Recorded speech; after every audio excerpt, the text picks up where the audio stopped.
It's up. All right. Guess what? Camera's on. Say hi to everybody. Oh, did I just mess it up? No. This meeting is being recorded. Get out of there. Okay. So we are live. There we go. And we know people watch this. So good evening. I think it's the last meeting of the Redistricting Committee. Remember Matt. So we have a few things to accomplish this evening. We've had maps online.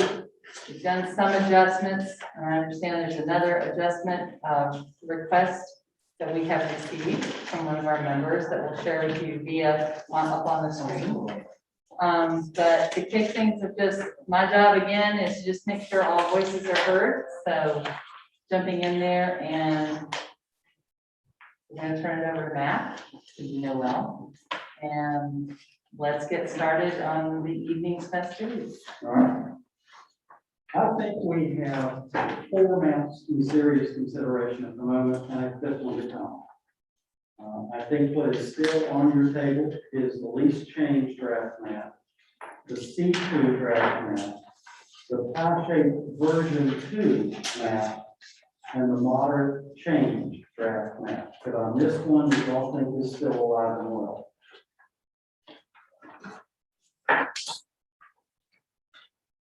I'm guessing that the earlier versions of the pie-shaped map have gone by the wayside. Anybody disagree with that? Say this again?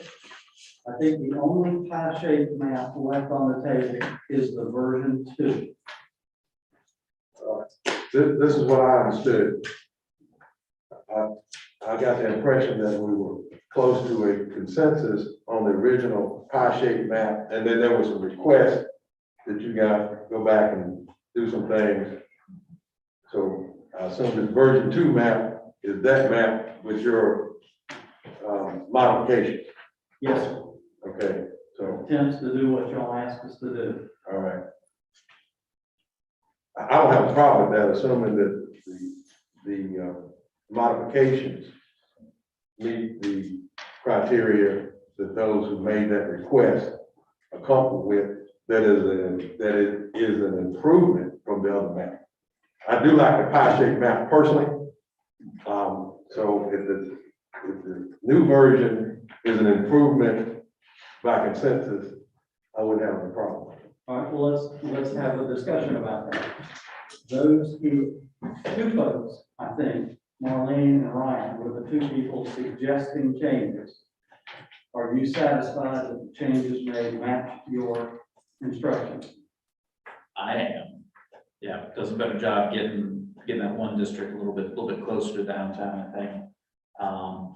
And I see, and you know, I've got the 2 here that I'm looking at. I can see where you had to move because there are a lot of people living in that district to move over. I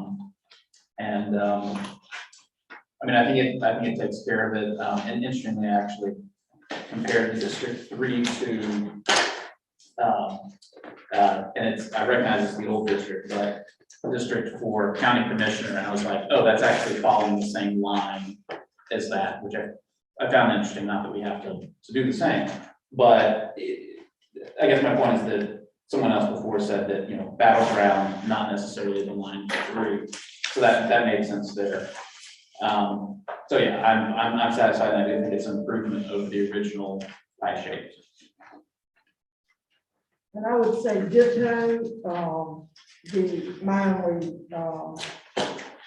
I've got some new and interesting comments from the public that made points that we haven't considered yet.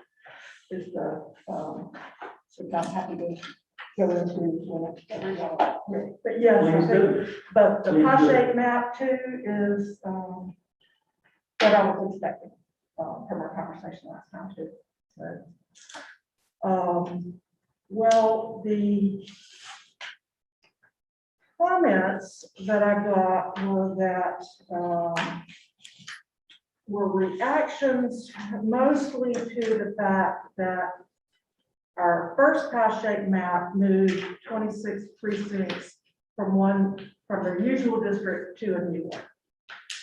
And of course, now pie-shaped 2 moves 26 precincts from their current district to another one. And the comment that I got that seemed credible to me, that we need to think about is that in a normal election year, that might be fine, when there's plenty of time to run the election and communicate with the citizens and all that. However, this is a year where the election cycle for the city of Greensboro is seriously compressed because of the late census data and late redistricting. It's also that the election cycle is going to happen in the middle of the winter and over every religion's major holidays, which takes focus away from learning about your potential candidates to vote for. And it's also during COVID where you're really kind of not supposed to go door to door. And a lot of people are not comfortable with that. And it's hard to have high touch campaign events that candidates normally have so that citizens can get to know who they are and make an informed decision on who they want to vote for. So we've sort of got this perfect storm of barriers in this particular election cycle, 3 different things all at once that are going to make it hard. Even if the council went with the least change map, it was going to make it hard for the citizens of Greensboro to figure out that it's different and then figure out who they should be learning about and meeting and that sort of thing. So for that reason, one suggestion was that, and the people I talked to, understood our affection for the pie-shaped map and the various goals that that achieves, divvying up downtown, ring to grow, all that. One of the suggestions was that we might want to send our pie to, or whatever we settle on tonight after we thoroughly looked at it, to council, but we also might want to send the least change map in case they feel like that's an overriding concern under this particular set of strange circumstances this year. So I looked at Before you move on to that, okay. The council's resolution asks for maps, plural options. So I think you would be not fulfilling your charge if you only send them one map. You need to send them options. Okay, fair enough. And I presume if we feel strongly about one, we can let them know that, but fair point. So I took a look this afternoon at sort of a hybrid option. Started with the moderate change draft map that you have a fresh copy of in front of you from staff tonight. And based on the committee's priorities that we expressed last time, which were that if it's a choice between divvying up downtown between more council districts and giving every council district room to grow outward, that we prefer divvying up downtown, if I remember correctly, and correct me if you remember differently.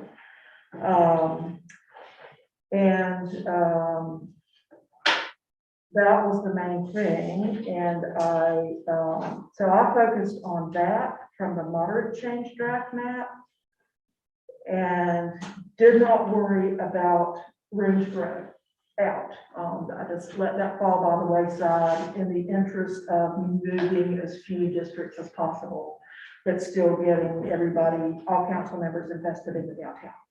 So that's the map that I emailed out to everybody 20 or 30 minutes ago, and that they can, staff can display whenever y'all are ready to take a look at that, and I'll be happy to walk you through it. I have not seen. Right, yeah, and All right, so let's first figure out what maps are still in contention and on. All right, so apparently pie-shaped V2 is still alive and well. Let's go next to the moderate change draft map. Is that map still in consideration for any of you? Not for me. What's your concern? Well, my overriding concern is that I prefer the pie shape map. That's my overriding concern. And I can understand, the concerns because we're in a perfect storm not created by ourselves.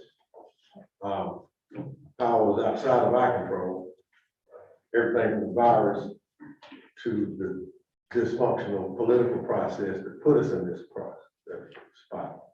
But we have to deal with the political dynamics of Gilbert County and Greensboro, try to do what we see is best for our community. That being said, whether or not we send one map, two maps, four maps, my preference is for the pie-shaped map as modified. Now, I don't know if you rank them or how you want to go about doing that. If, you know, there could always be the debate or the position taken, the circumstances by the late census data and the pandemic limitations would call for us to do as little as possible. But I don't think it's in the best interest of this community. I think we have to look at what do we need to do to make our community better, more unified and strong. That being what I feel, that's why I'm focused so on that pie-shaped version. Understood. I do think we need to send options to council. So I will step out on the plank a little bit and give you an opinion, a professional opinion about these maps. And that is that I probably wouldn't keep the moderate change map in consideration. It moves some precincts that really shouldn't be, and y'all called that out in our last meeting, like it moves G62 south of I-40, which doesn't really make sense. We did that just to get the numbers to match, but it doesn't really work. And the C2 draft map, which was done to try and fix the things you didn't like about the moderate change map, I think makes C2 a better map of that configuration than the moderate change map, because it puts 62 back down below I-40 into District 5, and it basically only moves 2 precincts and ends up meeting the criteria fairly well. The one criteria it does not meet very well is that it still ends up with District 1 fairly large. We got District 2 down for growth, and we got District 5 down for growth, but it doesn't handle all the growth issues. But I will tell you that the growth issues are the hardest thing to fix. Precincts are not interchangeable. You have some that are large geographically, others that are large in population, so it's not a one-to-one swap, and it gets difficult to do. My personal opinion, my professional opinion, is that C2 is a better map than the moderate change map that it was based on.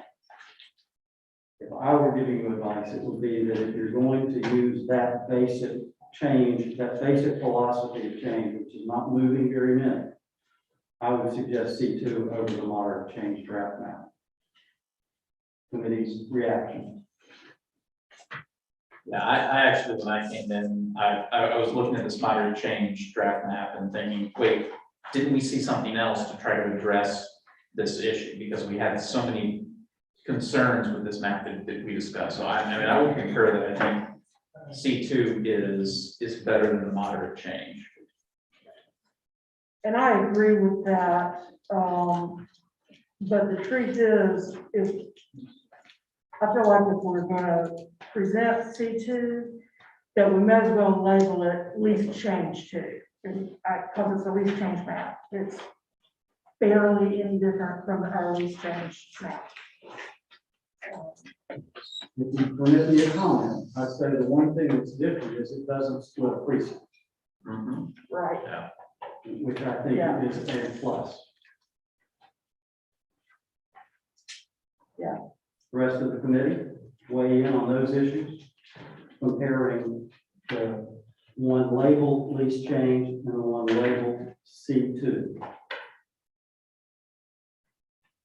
Well, I saw the comment that we got, from the public, someone in the public saying, about G26, about splitting it along Church Street. But I see that's in the lease change, but it's not in any of the other ones. Did we Splitting decide splitting not to 26. do that? Yeah, along Church Street. I Yes, thought we so, liked that, but so we did it for the lease change on the theory that it was changing 1.5 voting precincts. My thought, and I recognize it's a balance and everything, and my personal opinion is that the C2 map, it does keep the precincts whole, but when you look at the deviation for District 1, it's above, and that's one of ours that we were looking to have close, if not below, whereas the lease change map, I think, does a great job with 1 and 5 leaving room for growth. And then 2, at least being close there. So from a population standpoint and growth, I think lease change addresses that better.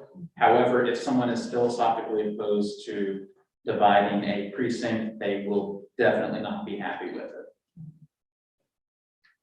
Since we're near the end of this process, I feel it's okay for me to put forward a little bit more opinion than I've done up to this point. I will tell you that in terms of trying to accommodate future growth, your real issue is District 5, because that's where it looks like the multifamily growth, which will be a higher population, is going to be.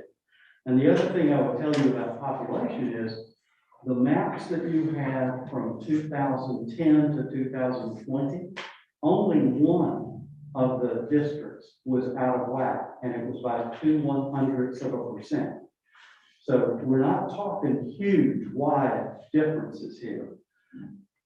My view is if you have District 5 at a little bit lower level than some of the others, you've probably done the best job you need to do to accommodate future growth. I would disagree with that, knowing the local landscape. We'll have definitely multifamily as District 5 grows out, but there's a lot more space east of District and south of District 1 and 2 to grow, and just modern post-Great Recession development realities and market demands, and just frankly what people are going to be able to afford in a dicier economy means that we're going to have plenty of multifamily going east as well. And if without actually running numbers, if I were forced to bet right now, I bet we'll have more growth in 1 and 2 than we will in 5 over the next 2 years. We call on the planning staff and ask whether or not your data supports one conclusion or another about where you can expect growth in the near term. In the near term, and I guess Dana's pulling up to back up me with that, just so what we know from the conversations we've been having in the development community. Marlene is correct, because there's a lot of interest east. That is no doubt. But there's also a lot of interest around the airport in District 5, a lot.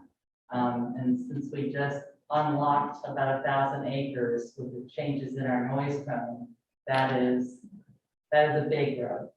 Now, I guess the one piece that Mac and I talked about is to help me understand is if we have, say something happens, we're trying to really predict this crystal ball about where and when and how much. What if we blow it and there's a huge development in one district or another? Does the city have the opportunity to relook at this? Say 3 years from now, all of a sudden there's a Adams Farm level development that just suddenly showed up. We didn't know was coming, and suddenly we're going to have 5,000 more people in one particular district. And your answer to me was not to speak for you. The answer is there are two circumstances that let you redistrict. One is the census coming out. The second is annexations that make a difference. The problem here is that your annexations tend to be of vacant land, which means the population at annexation is 0, which means that you're not going to trigger the ability under the statute to redistrict based on what moves there later.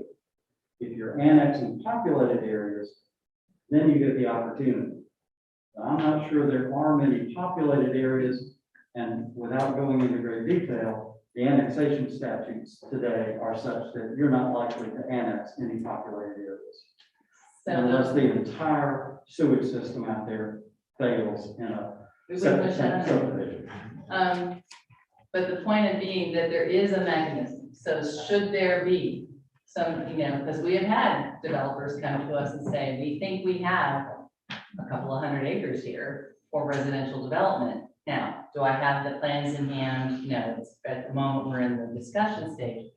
Should that come to fruition and they get annexed into the city, they develop and then develop, we have a mechanism to go back and look at the balance of how things are. So it's not 100%, we're not set 100% in stone. There is, should there be explosive growth in one area or another, we have a mechanism by which we can correct. So There it's is up- a third option. If you really. Before we leave that, pardon me, but it probably bears pointing out that large projects like Adams Farm size and Brightwood Farm size are very difficult to assemble and get financed over, the 20 years that it takes to build it out. So it's an issue we should consider, but it's not something that we should count on happening, that a large project will get us unbalanced. And you're not going to be able to annex it after the population moves there. You can annex it, in most cases, by a developer when there's nobody living there. The third option is that if planning data tells you in 5-6 years that there has been explosive growth and that the districts are out of whack, you could go to the legislature and ask them for permission to redistrict, or to propose to them a redistricting map and have them adopted. That's a possibility. It's not one I recommend. So back to the growth issue. At least for what is on the books today as potential growth, if you've handled District 5, you've done a good day's work. If you can get either 1 or 2, that's an even better day's work. And C2 tries to do that. But it's up to you.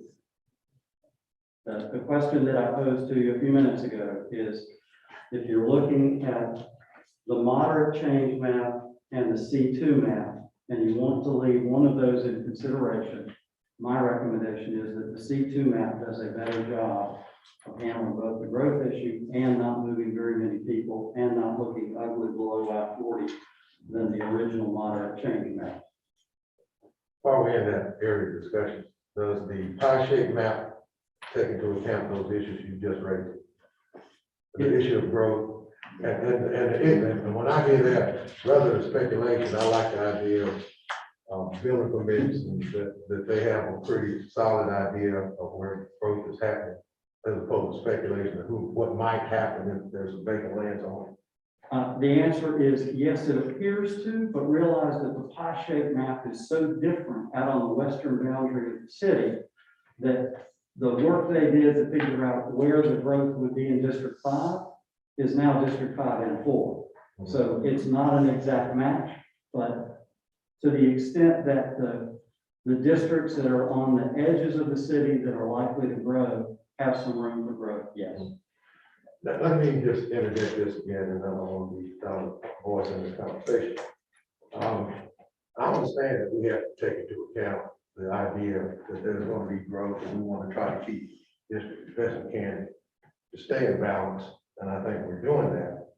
But I think we also have this responsibility, the best we can, to voice to the council this idea that that we see part of our responsibility to try to put together a configuration that binds the city better together.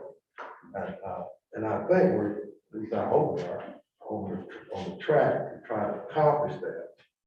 I noticed that the conversation tended to shift out on this idea of growth, which I understand is possible, and I hope we keep growth. I mean, I'm in favor of growth. I promoted growth in the Black community to support issues that help the city grow. I've been with organizations that we promote that. Black community benefits from growth and industry growth and everything that goes with it. That being said, I also think that there's a real need for us to try to help people's attention to build out on the core. And I know we might try to get at least multiple maps, and the C2 map and the multiple idea is probably the better one of the others, I think, in my opinion.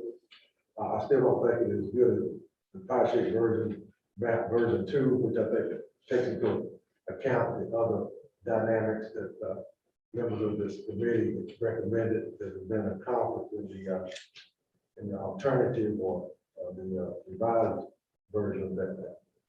So that being said, when I say that I think we're weighing too much, or can you weigh too much on this idea of future growth? Yes, sir, you can. I'm not trying to, okay, exactly. Yeah, being that art and speculation, I want to try to bring us back to the idea that we need to help us get council folks on the idea.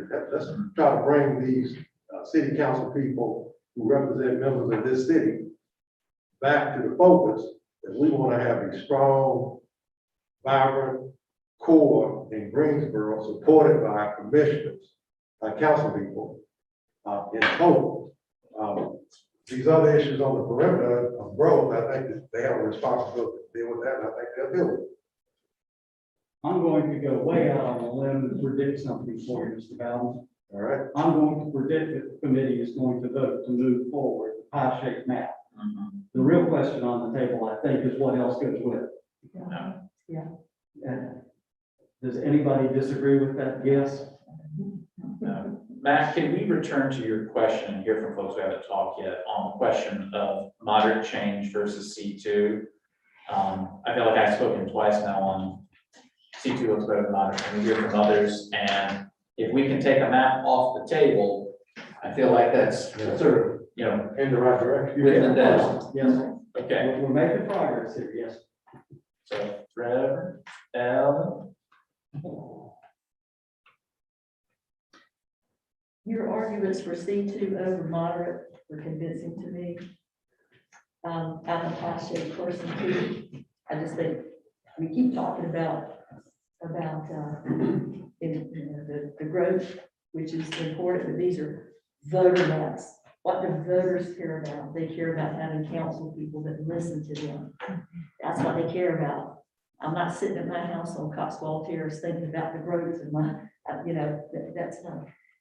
We're doing these for the voters. And I think all these things we've talked about, about the downtown, about making our council people more responsive to a great variety of people. And I agree with you, the council, they will look out for growth. I don't worry about that at all. So I like the pie shape.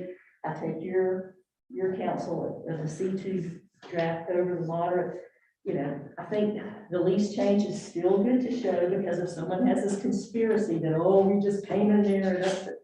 No, we looked at everything, but, so to me, if we've got to give options, I'd do these three, but I'm for the pie shape as well. That's And not three of you who haven't spoken. right. Reverend, you look like you are ready to speak. Well, I don't think that this requires much discussion. I think we're going to present to council options, and I think they're going to do what they do in their investigation of the maps. So ultimately, I think that we can eliminate the moderate change map if it's an improvement, or if the C2 draft map is an improvement of the moderate change map, and that one can be eliminated in my opinion, and we can move forward with the remaining maps. Maxie?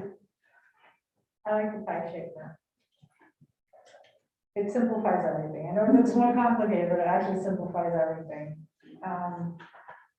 And the C2 is fine also. These two, I mean, I always think the least change map is a good map to have. As we pointed out earlier, just because it shows that we want it to be, or we consider conservative options for the changes. There's nothing wrong with that, but if it were just me, I would just send them the pie shape map and be like, there you go, have fun with that. Me too. I will suggest to you that that does not meet the charge. I know, that's why I said it was just me, and I read it, me. Matt, did council say that we were not allowed to give a rank preference for the maps that we send? No, they didn't. They didn't get that detail. I'll tell you, I'm gonna skip to the last item on the agenda, and that is preparation for the public hearing. Here's what I anticipate ought to happen. When y'all finish tonight, and we have some maps to present to council, I'm gonna do the presentation, and it's going to sound very clinical.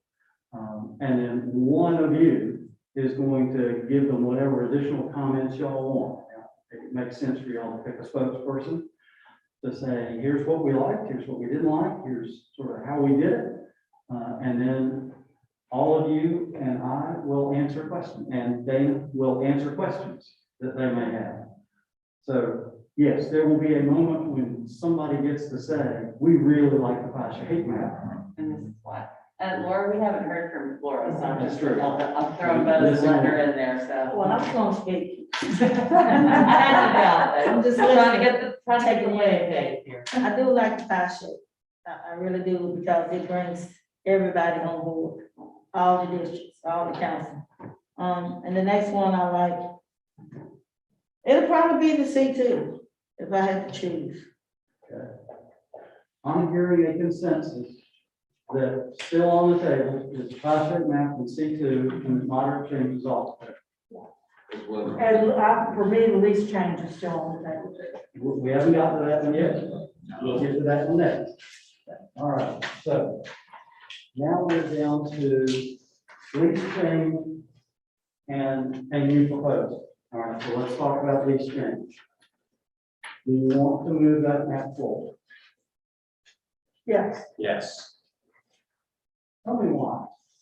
So although it is very similar to C2, which also messes with 2 districts, but it instead messes with 1.5. And as I was saying earlier, potentially upsets folks who, are adamantly opposed to any sort of dividing of a precinct. When you look at the deviation, to me, it does a little bit better job of planning for future growth. And I recognize that this is speculation. We're taking guesses at what growth might be like. But when I look at C2 and I see that District 1 is already up 3.23% versus down 2.3% on the lease change, that to me says we've left room for growth. When I look at D2, yes, it's down a lot in that C2, leaving a lot of room for growth in 2. It, at least in lease change, is close to on target for deviation. The other thing that I think works well is that in that lease change, when we look at the landlocked D4, it starts out a little over 3% above where it should be. That's an area where, maybe at some point, probably no offense to folks talking about urban infill.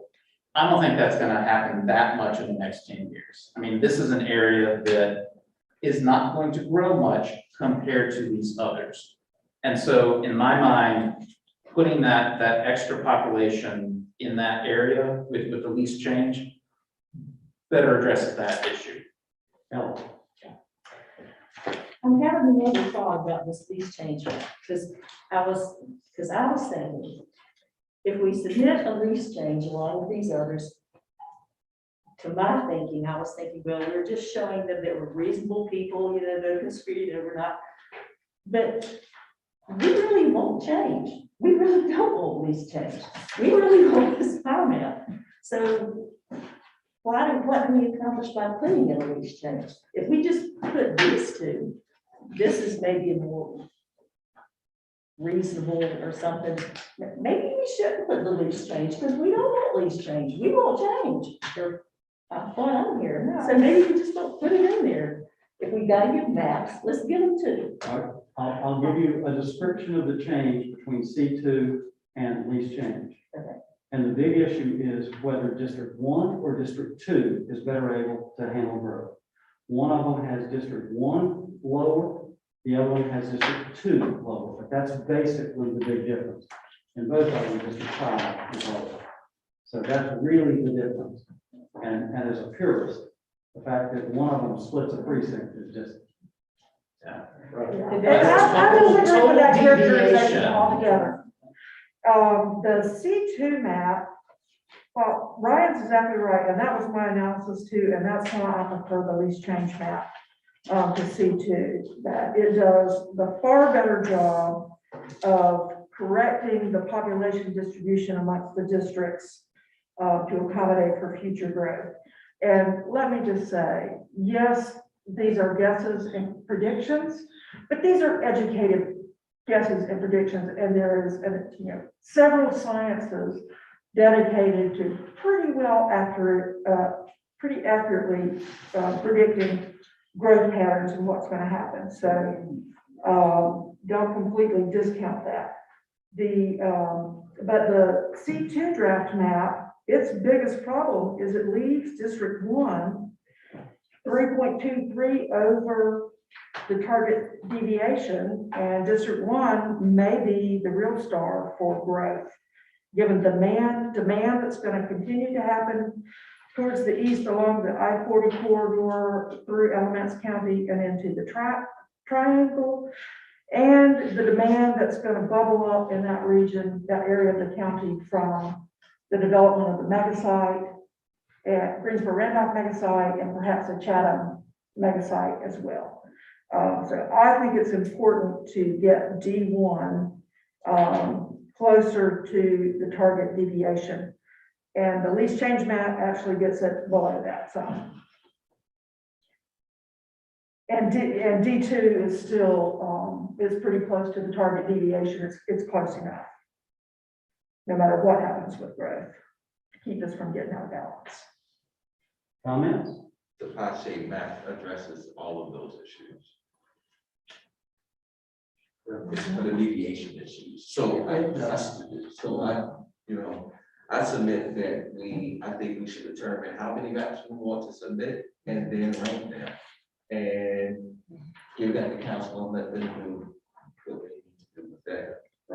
And I think we need to determine how many maps we want to submit and then rank them and then move forward. Let me make a suggestion then. Instead of picking a number, why don't you just take the maps you've got, plus we'll look at Marlene's new suggestion, and just say yes or no to various maps, and whatever the number turns out at the end, that's your list. Sure. Yeah, let's do that after we look at the government. Yeah, I have to, I'm the one who asked for this pie-shaped version. And I like what it does in the long term. And I don't know if any of y'all heard about this perfect storm of a highly problematic election cycle this year, but my ear got chewed off and I spent many hours talking about it over the course of the last week. And I'm convinced that it is an issue that we need to make the council aware of and let them look at it. Explain that to me. That the pie-shaped map, the one we have tonight, moves 23 precincts into new districts. And that's, did you calculate about 60,000 citizens? I'm not sure how many it was. However, A whole lot. I think the biggest summary here is that the pie-shaped map is gonna be more work for politicians. Well, I mean, to be blunt. that's not fair. It is gonna be more work for candidates because they're gonna have to go look too. they're gonna have to go do that work to get to know those folks. But the main reason that I think it matters to us, and we should consider it, is that it is a lot more work for the voting citizens who have to, and we talked about this, they have to figure out that they've been moved. They have to figure out that city council elections are on completely different months this year. They have to figure out that they have to understand the difference between, I'm in a different council district, but it doesn't mean I'm going to a different polling place. And now they're hampered in their ability to figure all that out and get adequately informed and ready to vote, because it's also in the middle of winter and a month's worth of holiday seasons, and it's COVID, when people are not supposed to be mingling out and meeting new people. We're not asking anyone to do anything that we won't have to do. We're voting citizens. I gotta figure out where my district is and who I vote for. I'm willing to do that if it's for the better change for all these other criteria. But the other thing is that that will only affect the voting public once. This changes for the next 10 years. Right. That's true. And it's very inconvenient one time. And I'm not saying that I hate the pie change map all of a sudden, I'm just saying, I think that this is an important problem that my personal opinion is that we ought to give council the least change map so that they can evaluate for themselves. The answer to the people who made that request is, I shouldn't be here. Because the answer, what they want to be done is nothing. Is change a couple of districts to get them within these tolerances and move forward, so you don't do anything. I think that's the wrong thing to do. I think the whole purpose of the charge from the city council was for us to take our time, which we have done. And let me rest you assured that I got many things I'd rather be doing than sitting here debating this matter. And I know it's gonna be inconvenient for people, but the census redistricting is inconvenient. It's the nature of the process. And you cannot maintain the status quo going forward for the convenience of everybody. That's just not how the system works. I mean, and I agree with the process. It's one election cycle. And the person who will probably be most challenged are the candidates. And if they want to run, then they should take responsibility however they want to do it to get the word out. Well, I'm gonna inject one other piece in this. In the business, what we call this issue is voter confusion. It's not about the politicians. They will figure it out very quickly. Right. You've got a pretty short filing window that I asked Ladidra to look it up for me to confirm, but I think the filing window is either 10 or 11 days this time. But the issue is voter confusion. You're moving an awful lot of people in a very short period of time in an off-cycle election rush. The word that gets used in the industry is voter confusion. All right, now, having said that, and as it stated, one election cycle, so there's 9 years of ongoing process. Yes. And I respect our staff, and I know that they, along with the Board of Elections, will make sure people know what district and how to vote. I personally hope that we will not be stymied in what we do from the idea that people won't know who they're voting for. Yeah. For me. Now, and we can go through this ranking thing. I still, where I am in the overall process, I hope we just send a couple, pie shape or one other version of these other maps people feel could be considered also. And that being said, I think the C2 map is probably better than the others for being a second choice. But even with that, I hope we can still tell council, we sent you 2 maps, but the consensus is this for us. Mr. Bowden, I think you want the pie shade map. Well, All right, so it's. So we've got some discussion we need to have about how we want to present and priorities and things like that. Can we go ahead and take care of, put check marks next to those things written up there? Yeah. Like, What I think you've got right now is that you've got the pie shade map and C2. And now the question is, do you want to add a lease change map, or do you want to move to Marlene's suggestion and do that? I would suggest we talk about that map and then go back and choose between the four. Okay. So. I don't object to that, but I think I ought to just take out that lease change. Just go ahead and already have to, and then consider whether or not. you'll- Well, when you see this other map, you might agree that the top shape of that one. Okay. So, Yeah, Well, I mean, there's a lot of that's- conversations going on, so I have to go into place one at a time. So if Marlene, if you wanna move us forward, and Dana, we figured out how we can show it up on the screen. Okay, Russ, Dana or Russ?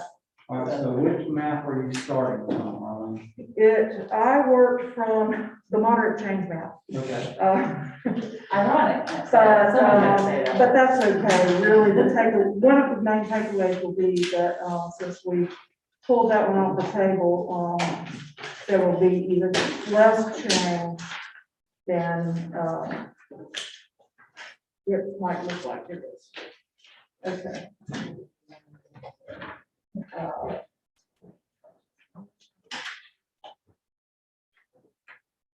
Okay, so that's really good. Okay, so you can see at the top, I've added moderate change number 2, just for a title that we can work with. There are a few districts, I may have to point them out unless Mac, you're gonna be my Dana. Okay, all right, yay. There are, the districts that, I've called out to be moved. Districts or precincts? Precincts, thank you. The precincts that I've called out to be moved are either, there's a note in the precinct that's in bold bright red, and that's, in particular, that is, precinct G44. It's G44. G44. Half of them. And that is a good portion of the south end of downtown. So my first priority for this, working off what I understood the committee's priorities to be, was to divvy up downtown amongst more, and this is the center core, not just downtown, but the core, amongst more districts. And by changing G44 from District 3 to District 4, we get District 3, District 4, District 1, and District 2 having a piece of the city core. The only way to get District 5 a piece of the downtown, and that version doesn't actually do a great job of getting District 4 into downtown, is to do what the new pie shape map shows and make massive changes in precincts from 5 to 4. Which ones? Which ones? Which precincts do you want to move? Well, I don't. So far, all we've done is we've had to move one district, One G44, precinct. one precinct, G44, and that accomplishes downtown and the center city divided between 4 districts. So you've got 4 district commissioners who have a vested interest in the city center. The next thing I did, and these are the precincts that have black labels in them, is fiddle with a few districts to, I think it was 1, 2, maybe just 3 districts to just to balance out the population for our targets for above or beyond the above or below the target deviation for the various districts that may or may not grow more. So the first thing I did was move that orphan district below 40, D62, I moved that back into District 5. That we didn't love. Then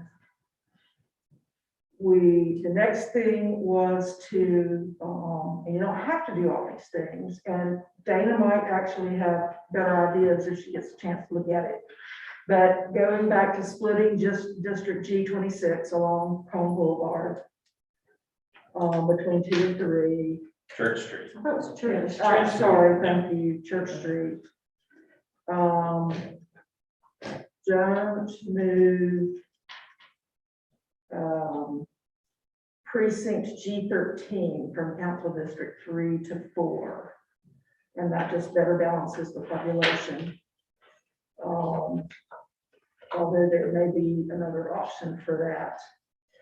And then do move G42B from District 5 into District 4. And that's solely just a better spread those populations amongst the districts, the way we think they need to be spread. So that is a total of 2 more districts moved. Did you leave these two where they are? Yeah, I did.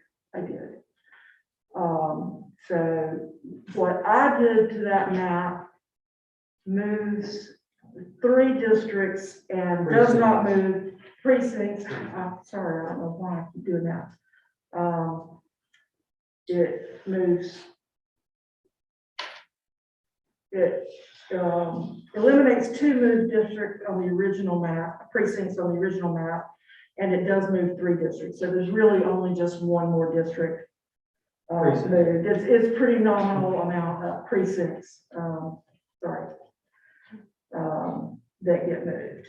So it does not, I mean, as far as the population of these districts goes, it makes room for the growth where we think it's going to happen. But it doesn't unlock District 4. That's the main thing it doesn't do. And I was, And it doesn't connect District 5 to the downtown area. right, but we weren't getting all 5 into the downtown area anyway. So, but it keeps District 5, District 5 keeps the airport area. So how do the numbers work out?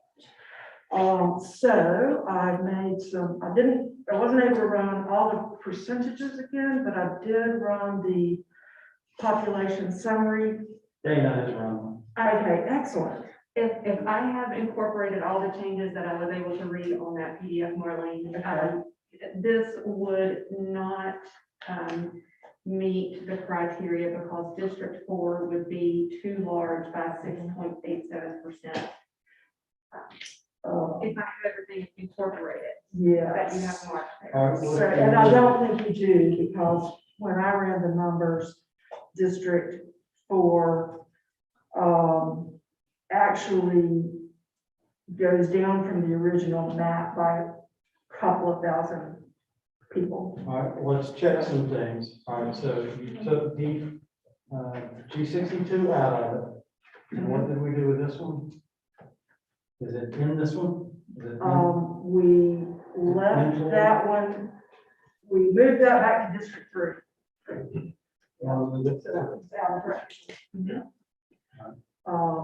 What happens if you leave it in 4 4? gets too many people in it. Well, but if you leave it there and put this one back where it was, what does that do, Dan?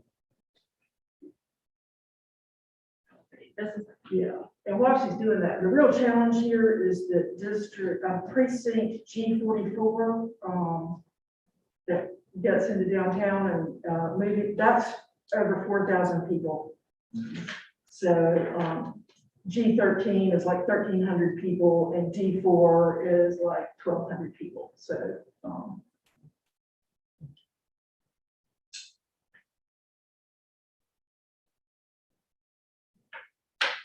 I see Dana doing that.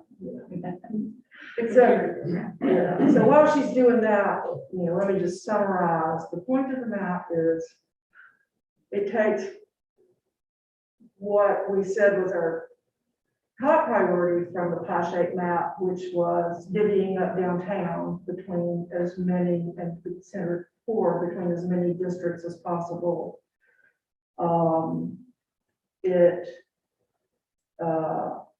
It spreads the population between the districts like we have been leaning towards. And it minimizes the number of precincts that are moved into a new district down to 5 or 6, as opposed to 26.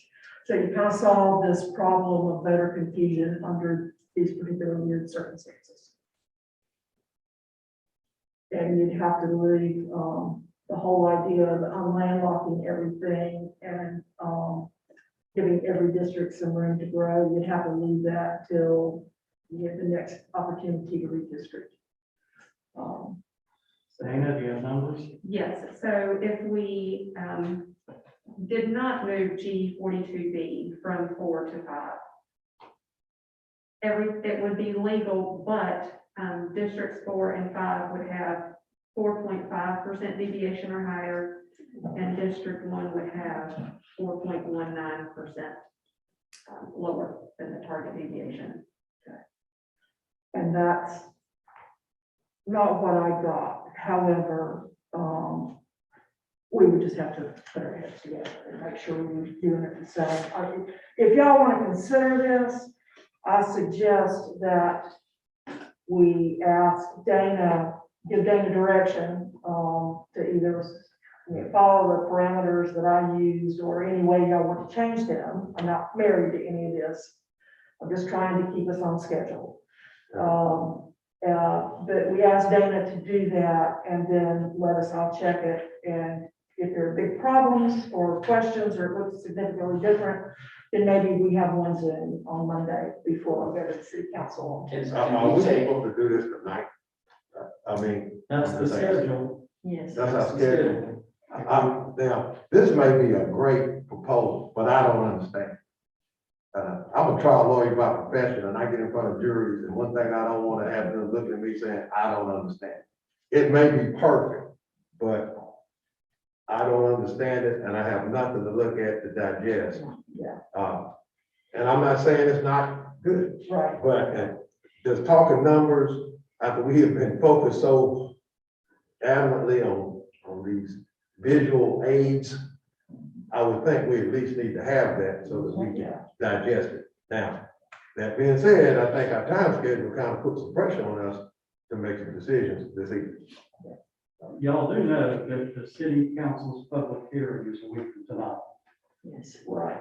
So if we want the public hearing to happen on Tuesday the 19th, then we need to resolve this between now and then. The city council can, and at least some of them would be willing to call a special meeting that would still keep us on the November deadline, 17th deadline, to deal with this. And there's some argument to be made that the cleaner and better maps we send them, the easier and quicker their process is going to be. So now y'all know everything I know. I got you. I don't have a problem about a couple of maps. I say personally, there may be something that can be put together that I may get enamored with and want to support, but I hear that there's a work in place with that. I appreciate that, but I don't understand, and I can't see what's going on. I hear numbers and I'm being told numbers on maps. Fair enough, fair point. Dana, what are the chances you can print maps for this version with statistics in the next 10 minutes? I can do that. Okay. That was my question. You need to work it We out. just need to take that. You need to do it. So can we give Marlene and Dana a chance to talk? Do we need to make sure the owls are looking at them during their discussion? I mean, or do we need to take a 10-minute break? I know that's a public meeting question for our council. I just have a question for Marlene, if I may. Sure. Marlene, what led you to use the moderate change map as the map that you wanted to make adjustments to, as opposed to the other maps? Well, it was either going to be that one, or I guess it could have been the C2 draft map. that I could have worked from as well. So if, you know, you already decided you like the C2 draft map better than the moderate change map, if I had worked on that one, it would be even less different from the C2 map than it is from the moderate change map. My concern is that the idea is to make whatever changes we're gonna make that will be beneficial for our community for the next 10 years. And Maureen, you yourself said growth matters, right? It matters. Any map that does not allow District 4 to grow prevents that unity that you do have this pie-shaped map where every district has an opportunity to grow. And I think that, I know that there's inconvenience with the big changes of the pie-shaped map, but again, as I pointed out, it's for one election cycle. It's, I think, a better representation of the community as a whole. It allows all of the districts to grow as the community grows. And I think it's important to think about that as opposed to the convenience of not changing a whole lot. Because it is great not to change a whole lot, and I understand that, but I will tell you, my district is District 5. I like a piece of downtown, quite frankly, you know, if everybody else is getting a piece, I like a piece. And I also think that if we're looking at, I grew up in Miami in the 80s and 90s. I saw Miami explode in a way that I'm watching Greensboro do right now, and it's actually a little bit scary to me. Representation matters, diversity in the voting pool matters, and if we allow all of the districts to grow, we have a bigger, better chance of having that happen. And this is good for the next 10 years. And, you know, asking for an emergency legislative session or whatever it is to make an immediate change is going to be, you know, an even bigger inconvenience than whatever happens with us changing this now. Yeah. Because at the very least, right now, the public is expecting this to happen. Right. And I'm just, that's just my concern. Do a 2-minute break and just let them compare, because, I mean, I'm curious how the numbers work out, and maybe it's wonderful, maybe it's not. But I feel like, you know, we can take a 5-10 minute stretch break. We can figure it out and then come back and talk But about it. I don't think it's just about the number working out. That's the thing, right? Well, It's not just about the number working out. I think, is this map going to come back with results that are better than what we had before? Right? Yes, that's the point. And I What think is that's- the- what is the that's- purpose? And I don't know, Depending on what's important to you. Yes, Right. go ahead. But I don't know if it will, and I'm saying that with at least 3 options before us, and so we want to add another 2-3 maps that I think we all are comfortable with and having an opportunity to go. So I'm just saying, is it even worth the 10-minute break and bringing that to this discussion at this point? And not to mention, it's working from a map that we've already eliminated. And it wasn't eliminated this afternoon when I was looking at it, but, or I would have used the C2 map. So I apologize for that, but it couldn't be helped. I personally, my opinion is, because my ear's been chewed off, and I'm convinced that it's something the council needs the option to consider, this voter confusion, perfect storm. I am not satisfied with the 3 maps that we have on the list so far, personally.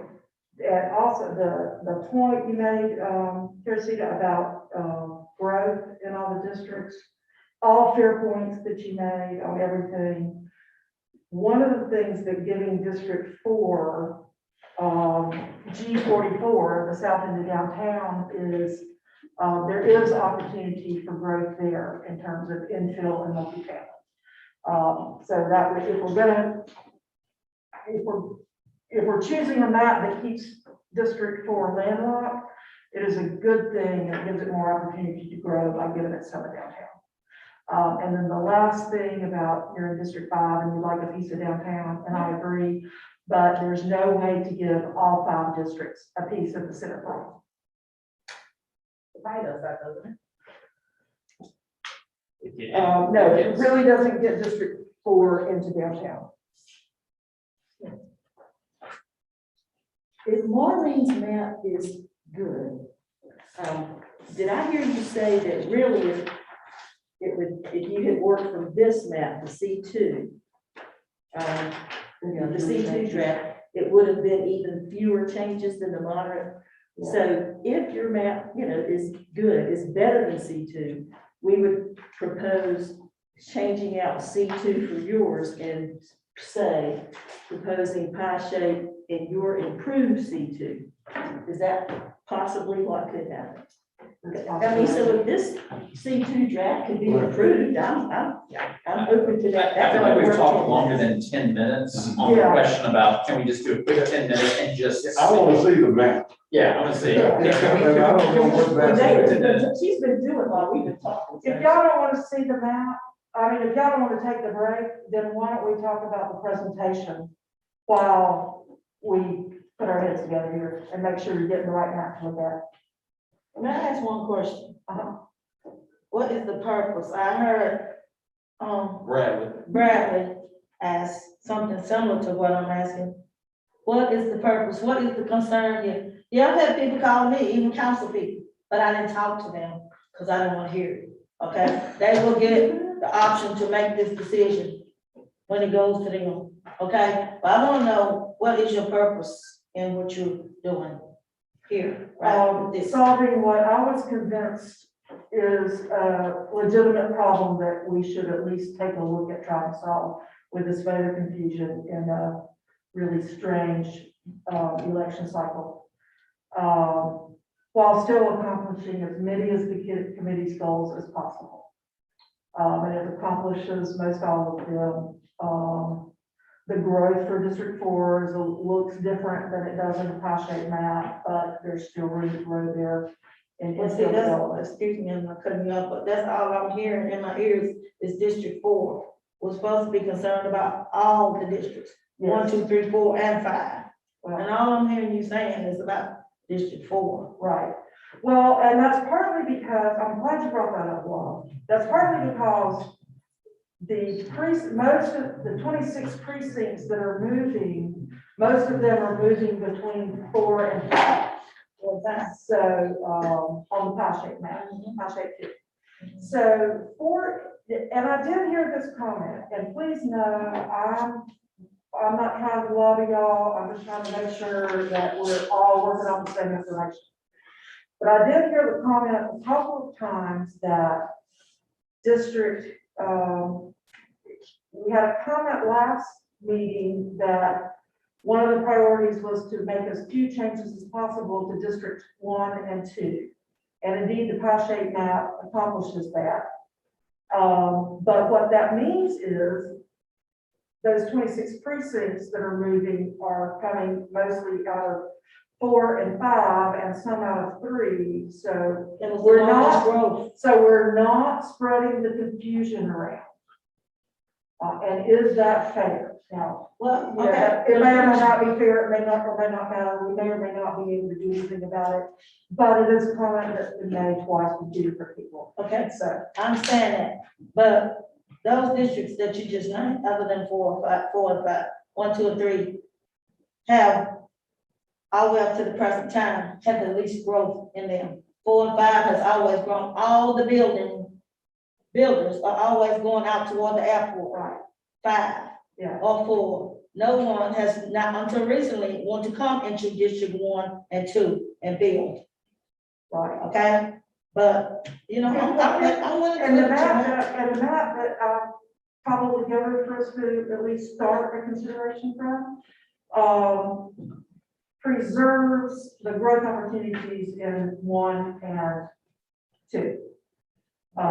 And focuses them there. It keeps those populations low enough that there's plenty of room for a lot of growth without getting out of balance in 2 years. And back to confusion of voters, it's my responsibility to learn about these candidates that we are to elect.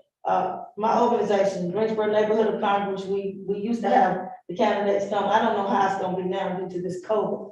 But even if you don't get to attend something like that, where we host the candidates to come out, I mean, you can always go on the internet, there's little papers, little magazines that's out, you can pick up. I mean, to me, it's your responsibility to learn about these elections and these candidates.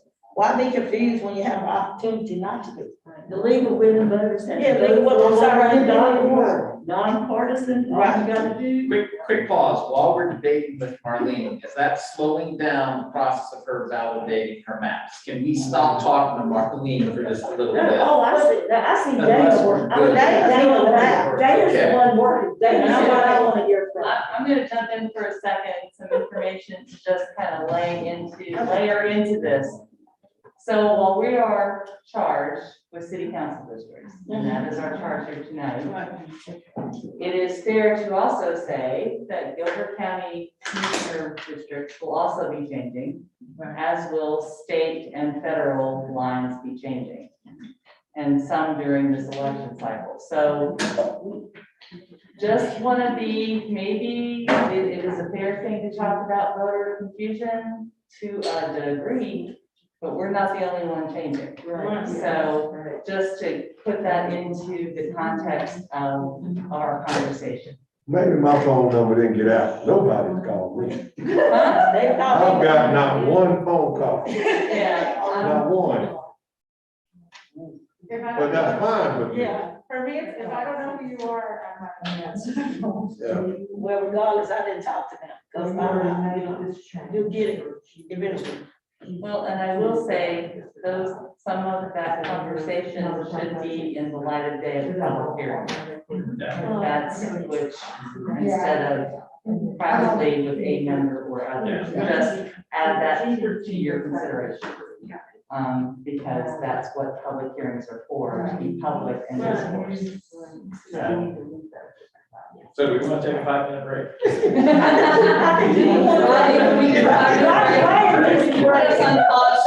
Yes, we can. Brian needs a break. He wants to finish eating his food second. Okay, so Rodney's gonna put us on pause where you. Thank you. And are we streaming? Are we still streaming? We are still streaming. Okay, so we are still streaming. It's not recording.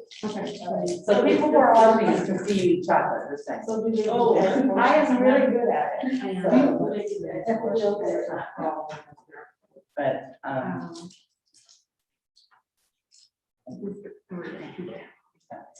our friend.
It works just like in the movies. That's the best thing works for them. All right, Rodney, are we live? Okay. During the break, staff has worked with one of the committee members to see if there is an alternative to a map that would be worth looking at.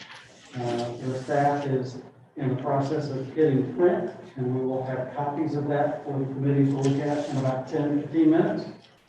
And in the interim, while those are printing on the plotter, Russ, are you the speaker on community involvement? Yeah, and the impact on the pie shaped maps. We're doing the 3 emails. Okay, just 3 emails, yeah, let me pull, I'm sorry, let me pull those up a little bit, and, All right, then while he's pulling that up, let's shift to the other item on the agenda, which is that presentation. There's nothing that says all of you can't talk to council if you want to. But I'd suggest that you think through getting that number a little bit smaller than 7. Do y'all feel a need to have a spokesperson? Do you feel a need for everybody who wants to speak to get the opportunity to speak? What's the will of the committee? How do y'all want to approach council at the public hearing? I'd say yes to both of those, but, when we look at that last map and we know what we're sending forth and how we feel about it, it might be a whole lot simpler. We'll find out shortly. I have a question for you, and I don't mean anything by this, please don't take it the wrong way.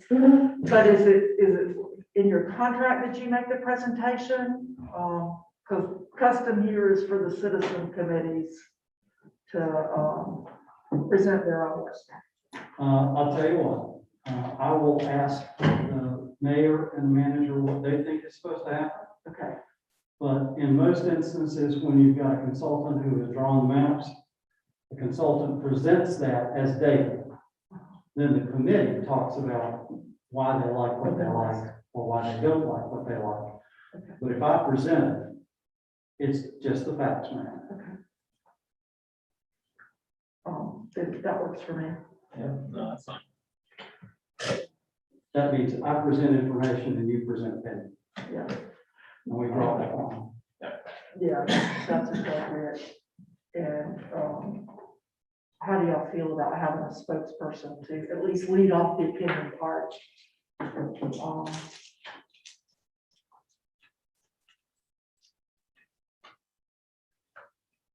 I see you're all jumping ahead to do it. Is it a matter of, you're afraid to speak up, that you might get time? I think to me, it's important that we have an understanding of what. What's gonna be said. Absolutely. That will help me determine who I think will be a good spokesperson.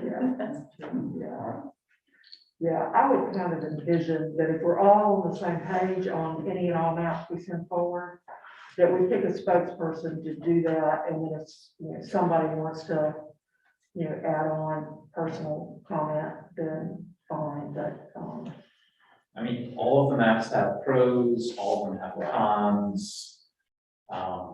And we've talked about them. It is the person that speaks for the group to be an advocate for one map over another. only if the group has agreed to advocate for one map over the other. So that's, Is I what I would agree. I mean, suggest, if there yeah, was consent, that's what I yeah, want to know. yeah. Yeah, I don't think we should have, if someone in the committee says, oh, I really, really like this map, I'm gonna get up and talk about this map. I mean, I prefer to have someone who could say, we were 1, 2, and 3 for preference. Here are the pros and the cons for these, briefly, the pros and the cons for these different maps, because we've got, between the pie and the other 2 that we've got right now, I mean, 2 very different ideas. Yeah. So make sure I understand what you're saying. You think the person should present and say, we have, as an example, we have these 2 selections, here's the pros on this, here's the pros on this, here's the cons, as opposed to the group coming to a consensus as to which map we think is the best and present. And I say that because if we just want to present pros and cons, I think our consultant, Yeah. I think he's the pro and con guy. I think we should, as best we can, assume we can, come to a consensus of what would be our preference and stated the same.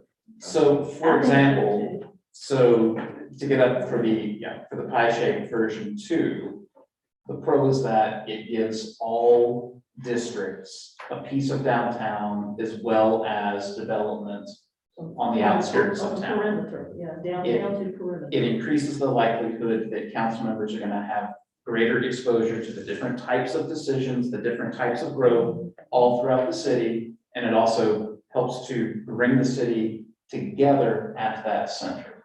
The con is the potential for voter confusion. However, that happens once in the 10-year period.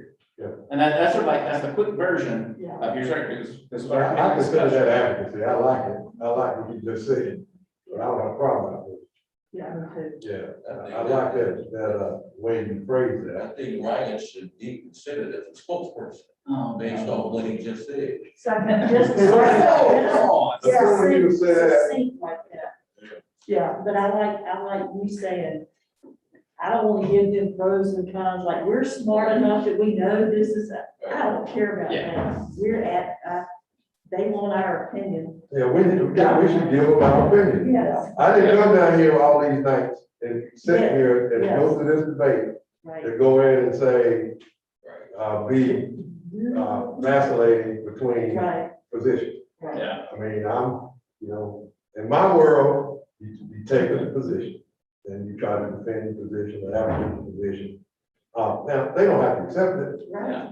and in making your argument, you acknowledge the criticisms. Oh, yeah, oh, no, We- part of the conversation needs to reflect that we heard the fact that there was some comments, not all of which was positive, that was considered in the deliberations, ultimately the decision. I think it will help the council to get past that point too. So if I could suggest, if there's a concern that but I don't know if I'll know all along, we will be glad to help script based on what we hear and then circulate it among the committees so that you all can check in and make sure we have everything, that we have captured everything to be communicated. So if that is a concern of anybody who might be going, well, I could do it, but I don't have time. If I hear what you're saying, the presentation will be scripted. Well, it's scripted in that, to help you with it, bulleted speaking points, not just so that, so you all don't have to do the heavy lifting. We will pull it together. We don't want to speak for you or tell you exactly what to say, but to assist in having that presentation in front of council. That's what I mean. Yeah, and frankly, it's probably, with, message that might be complicated in the end, it's probably a good idea to have those bullet points written down for the council to refer to after the meeting anyway. So that again, It's probably a good idea to have our pro and con bullet points not only agreed upon and supported by everybody, but written down so that council has a piece of paper they can refer to. well, Is After the a meeting. preference on there. I like that from this perspective. That, again, I think we showed a positive, which is an advocacy component. But you talk about the cons and the other types of considerations that was discussed to let them know that we have vetted our positions thoroughly. Yeah. And we didn't come to this with it, all Yeah, right? Yeah. and honestly, that's as important for the audience to hear. I as the agree with council. that. I agree with that. Good point. Yeah. I shouldn't I'm not supposed to eat either, but I'm not supposed to eat. It's supposed to give you sugar. Russ, keep you Russ, you need to well. Those are endorphins and all this type of. I will, any more meetings in the future, Marlene, dark chocolate. Did we make it official that Ryan will be our I presenter? I seconded. No, we wanted to Bradley. see the maps first. Okay, all right, that's fine. So we think we have a plan. All right. So Russ, since we think we have this plan, you want to talk about? Yeah, thank you very much. Okay. Since the last meeting, we got 3 emails. One of which was a request for data and information, which we provided. The second was from a person in support of the pie shape map, particularly as it related to removing the landlocked condition from District 4. And then there was another comment about splitting District 2 and 3, which they thought would be helpful to balance some of the numbers in the pie shape map and the other map. So those are the comments that we got. So what was the comment about? I mean, what was you told us what the comments were about, and what did they say about this topic? Well, I'd say the first person said I was done looking forward and first for pie shape draft map.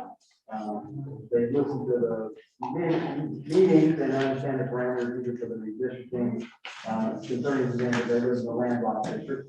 So we're comparing that to. Okay.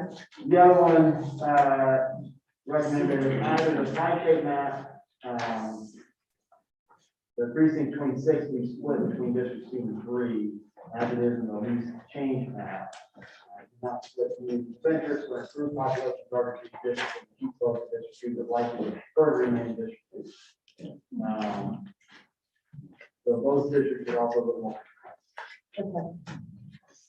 I think it's also helpful to know how many, we looked at how many people visited the YouTube channel.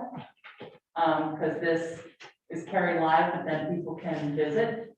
And so, let me see if I remember correctly, Russ, meeting 1 was 100. 13, I think. 113 views. Meeting 2 was 98, and meeting 3 was over 100, which is more than what we get normally. So it's more than we were pleasantly surprised that people, we didn't get comments or anything, but people are viewing it. That's a good thing. So just in terms of engagement and getting it out there electronically and we've seen some success.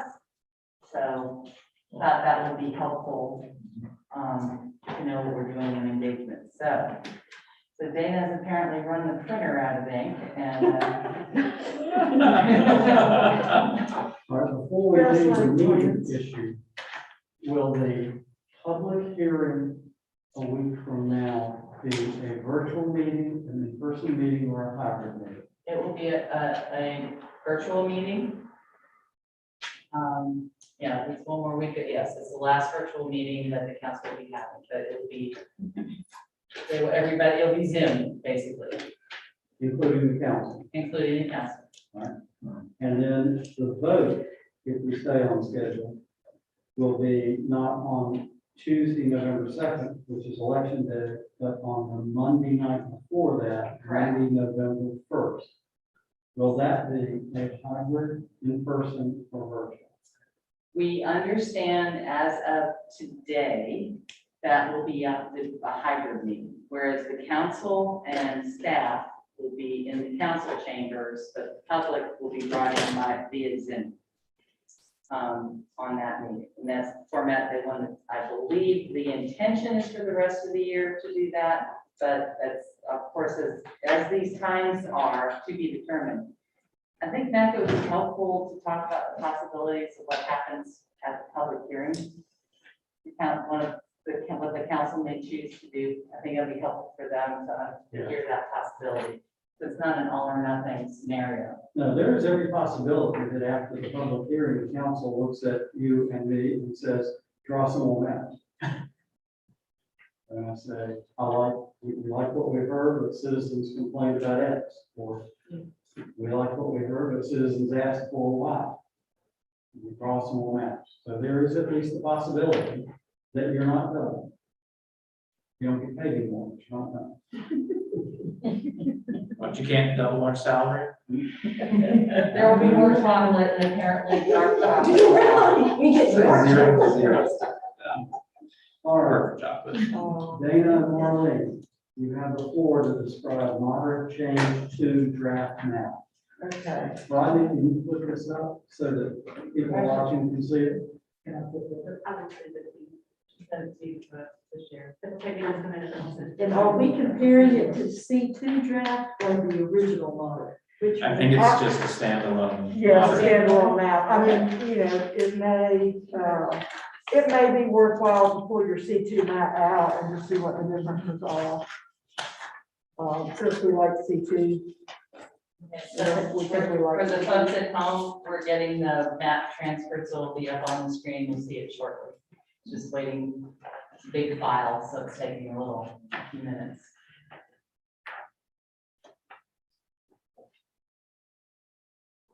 Rest of the screen, you need to go to rest of the screen. You need to go to rest of the screen, okay.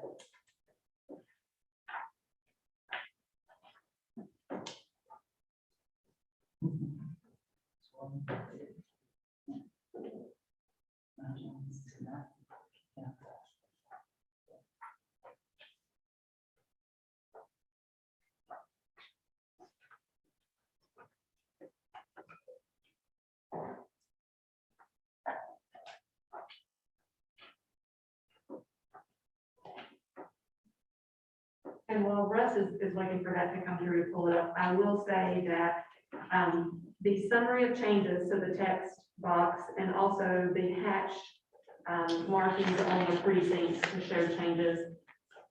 I'm not 100% confident in that, but what I am confident in is the actual districts and the numbers.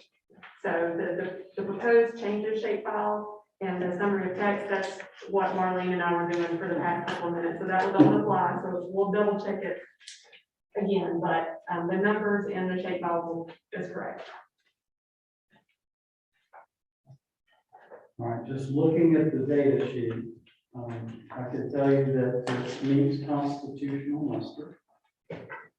And the two traditionally majority minority districts remain majority minority districts. District 2 appears to come in below the ideal number, so it has room for growth. District 4 comes in above the ideal number, since it is still somewhat landlocked. And District 5 is slightly under the ideal number. Questions for Marlene and Ben? So so to add to that summary, we only moved 4 precincts. We divvy up downtown, we get at least 4 district commissioners, district council members with some ownership of the center of the core, which is the most we can accomplish, no matter how we divvy it up. We do not split G26. We moved one down at the bottom in the center of the map from District 1 to District 2, but you can see that that's largely outside of the city limits anyway. So I think it goes from 1 to 5. right? I'm sorry, from 1 to 5, right. So moving that from District 1 to District 5 has, as impacts go, it's fairly minimal, since most of it is greenfield outside of city limits. And G31 goes from District 4 into District 3 to balance out the population better, and that's all obviously very contiguous. G44 is the linchpin that gets that 4th district council person to have some of downtown. And it also gives it keeps District 4 landlocked, but it gives it a lot more opportunity for vertical growth and infill high density development in the downtown core. So it's just a different kind of a way to grow. So it does, I think, unless y'all see something which you might that I didn't see, it accomplishes everything we wanted to accomplish except giving District 4 some green space to grow into, but we, accommodated that with infill opportunity. And it also only moves 4 precincts. So we pretty much eliminate the voter confusion problem that we get from our pie-shaped map. So in my mind, it does everything we wanted out of the pie-shaped map,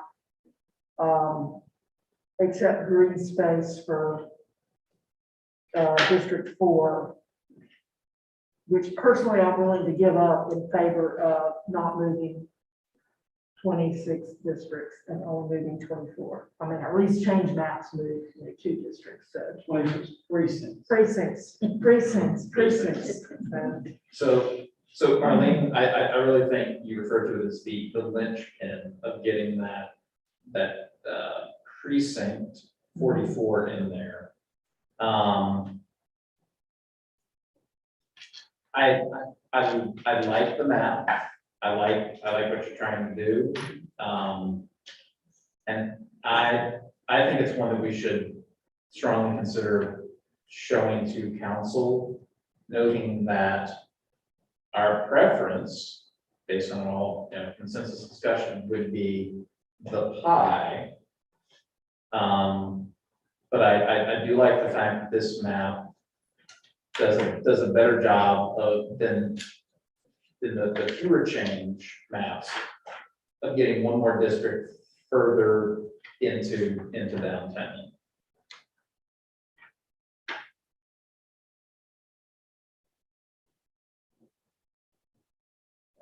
And solving the voter confusion problem. I hear the voter confusion issue. But I think it's overblown. I've been out in the political arena a long time. I've seen redistricting for city, county, congressional districts. I mean, say them all the time. And, I guess you can make a case because COVID challenges the candidates and the retail politics, but they only got that one site. I don't think that's enough. Well, for me, it's not enough for me to change my number one preference. If we have to send more than one map, clearly that and that's proposed compared to the original moderate change map, is not appreciable difference to me. But that's me. Okay, is this new map that you just came up with, this is a combination of the C2 and the moderate?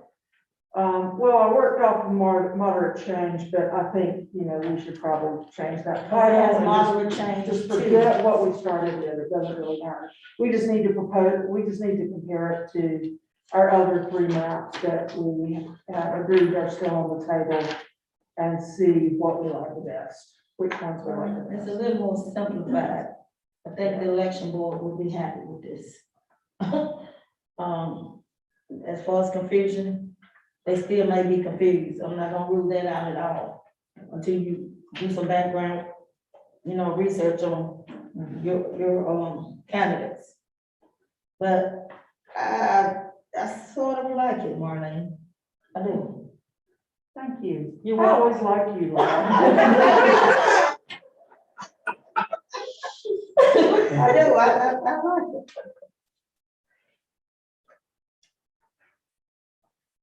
You have 4 maps on the table. And I'll also, just by way of due diligence, y'all have figured out by now that due diligence is my jam. One of the things we hope to accomplish in the pie map was also dividing out the airport area to more than just the one district. And for various and sundry reasons, mostly having to do with contiguity and compactness, that ended up being impossible to do. So, you know, if you give the airport area to District 4 or leave it in District 5, it's, you know, the only reason that you're changing that is, just to change it.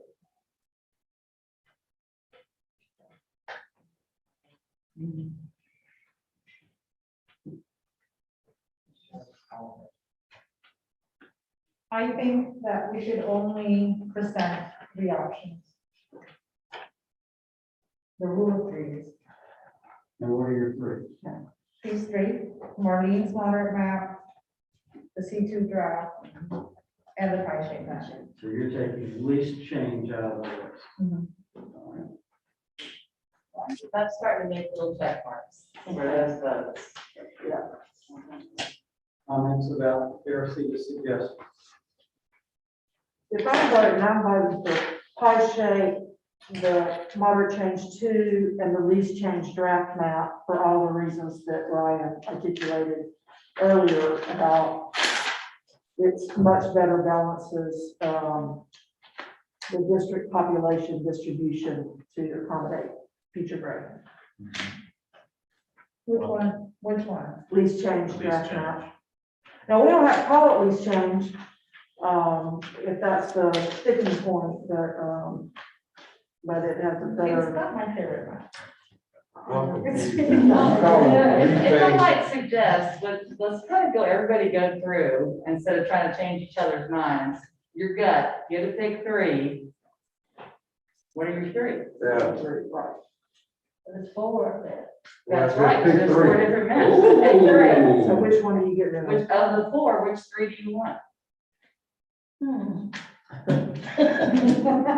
I'm keeping it down. I'm ready. Okay, thank you, All right, Mr. Bowden. pie shape. C2. Moderate change. Ryan? I'll go with, pie shape, moderate change, and the least change map. Okay. Bradley? When folks are saying moderate change, we're talking about, Marlene. Yeah. pie shape is definitely the number 1 map for me.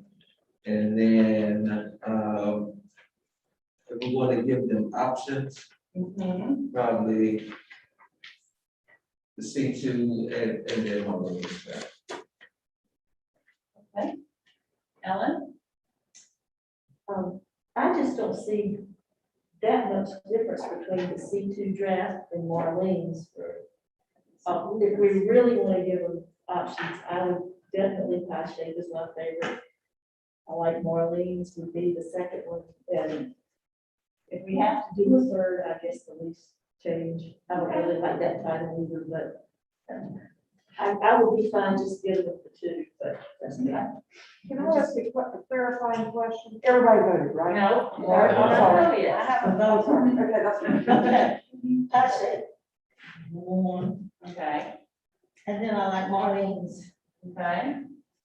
and then Who's the tiebreaker? the C2.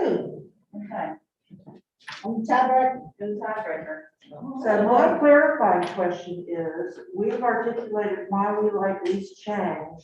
Why do y'all prefer C2 over the least change map?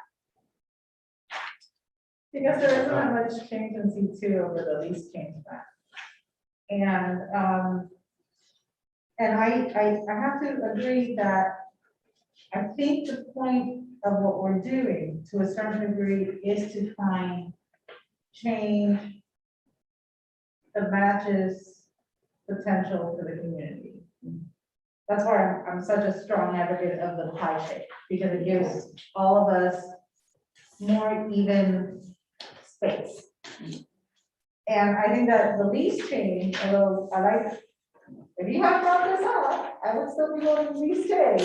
But this gives us a different option, and so to me now, the C2 draft becomes what is least, what we're changing the absolute least. Right? But I'm not sure that's accurate. But that's- So what is it that you see that's less change in C2? No, I'm not saying that it's less changes in the least changed map, it just becomes what is less busy Of the three, of the what we've got there. It's an alternative. very logical. Okay. I like that. Now, I will, re-articulate and point out again that if you look at the lease change, how it addresses and leaves room for growth, it addresses that better than the C2. I mean, when I look at C2 and I see that District 1 is already 3.23% over, that just to me is not doing a good job of evening out and anticipating potential future growth as well as we should. So then I wonder if two options would be better than three. I agree with you.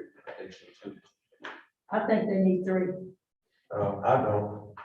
They ask for multiple maps. They ask for multiple maps, you won't give them multiple maps. Well, okay. Well, if you're gonna give them three, why not give them four? Yeah. If we're gonna go down that road and say, well, let's give them five. Yeah. We've done our due diligence, we've done our, analysis, we debated each other. I think we can come to a consensus around two. Well, I kind of agree and I kind of don't. If you give them two, then give them the one with the most change, which would be the pie shape. And then the smaller change, which would be, It's not a requirement that you have the minimal change. no, The truth is, they may ask to see that map. It's Yeah. public record, and they can look at it if they want to. And they are either listening to what we're saying right now, or will be listening to it on replay. Or they can tell the staff to go and change the map to make the lease change to come into compliance with the federal law and then vote on that. And I'll be thoroughly upset if they do it, but they can always do that. So that lease change dynamic, I just can't see when they put together this committee as being the objective person. So if I can offer, what we do sometimes when we're supposed to take something to council, we think, because there are 9 individuals and they're humans, and so you can't totally predict, what they're doing. We think we may know going in, we're gonna have these two options, but we always have a back pocket just in case they're like, wait a minute, didn't you talk about something that wasn't different? So we can always, it's a thought as a strategy to have it available, like, well, when they start talking, well, here's the third one we thought about. You have clear consensus on two, very clear consensus, and you're divided, sort of, kind of, thank God for 7. You're not tied. Unless Lori would change it to a half a vote here and half a vote there. Just kidding, just kidding. No, kidding. Just a thought, or, giving, but I will tell you in our work from our department, we like to give them a range. Because sometimes 2 is an either or, is a winner loser versus here's a range, but that's just, from my experience, how we present things to council. It is your work and we are here to help you present your work to council. Big picture comment, all 4 of the maps that are still on the table do something with precinct G26. But the difference among the other 3, ignoring the pie shaped map, which moves a lot of people in various places. If I were a council member and I were looking at the remaining 3 maps, C2, moderate change 2, and lease change, I would be looking specifically at which precincts got moved in each of those maps and whether those precincts made a difference, in my view, of how the city ought to be. My sense is the more choices you give them, when you're really down to the difference among those 3 maps is 3 specific precincts. There's no harm in giving them 4 if they have some issues or concerns with which of those precincts got moved one way or another. Because that's the difference in those maps. It really comes down to very few precincts. Once you said 26 is moving somewhere somehow in every map. So big picture, if you're a council member looking at these maps, you're going to zero in on which precincts the change occurs. So y'all refresh my memory, when we were discussing these change map. In that our second and third meeting. I know we split G26 down Church Street, to better balance the population, but also, because it might, or did we decide that it might better address communities of concern, preserve communities of concern? Or Communities of not? interest. I remember, that's what I remember, yeah. Okay. I remember Laura having a comment about that. Did you agree or disagree on Splitting, 26? splitting G26, Yeah, that'd be a good idea. I agree, yeah. It's a Church Street on one side and one way. And I drove through that area, Monday, and these are rough numbers, but most of the population, 3/4 of the population in that district are on the west side of Church Street. So it kind of makes sense for that to be in District 3. So, Y'all are close. Your last straw vote had high shade, moderate change 2, and C2. is there anything going on Matt's point that the council members are gonna zero in on the change district? Is there anything about G51 or G13 that stands out for a reason to change one or the other? Anybody know those districts well? I don't Our precincts know. well? And to Mac's point, I like his point about giving that to council, and may I make a proposal? And that is, we roll 4 maps, but we present 3 buckets. We present pie, we present moderate change, and then we present 2 minimal change maps. What about that? And that would allow a council member, if they're really concerned about the 51 versus the 13, which is, I mean, really the difference, and then also the splitting on 26. We're leaving out lease change. No, we're just calling these both minimal change, 2 options for minimal change. Yeah. So 4 maps with sort of, 3 buckets. One is our ultimate vision for the future of the city, 2 a moderate, and then a bucket of 2 least change maps. Because when you're making, and Mac, I don't know if you were trying to make this point, but like, when you're making fewer changes, that's more places to zero in and focus on, because the discussion on C2, is gonna be, well, what about, that District 13? That's not 3, that's Precinct about 2. 13. Marlene, now you've got me doing it, but precinct 13. And so I think,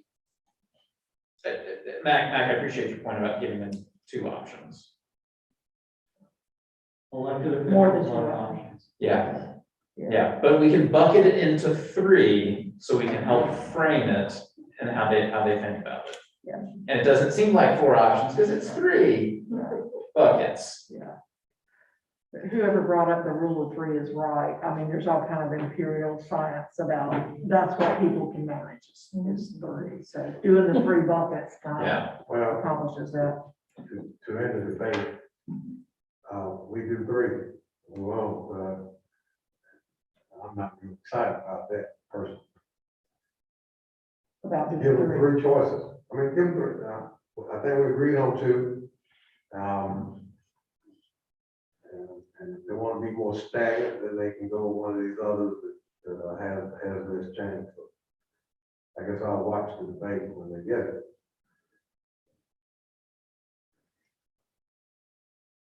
Other comments about Ryan's idea?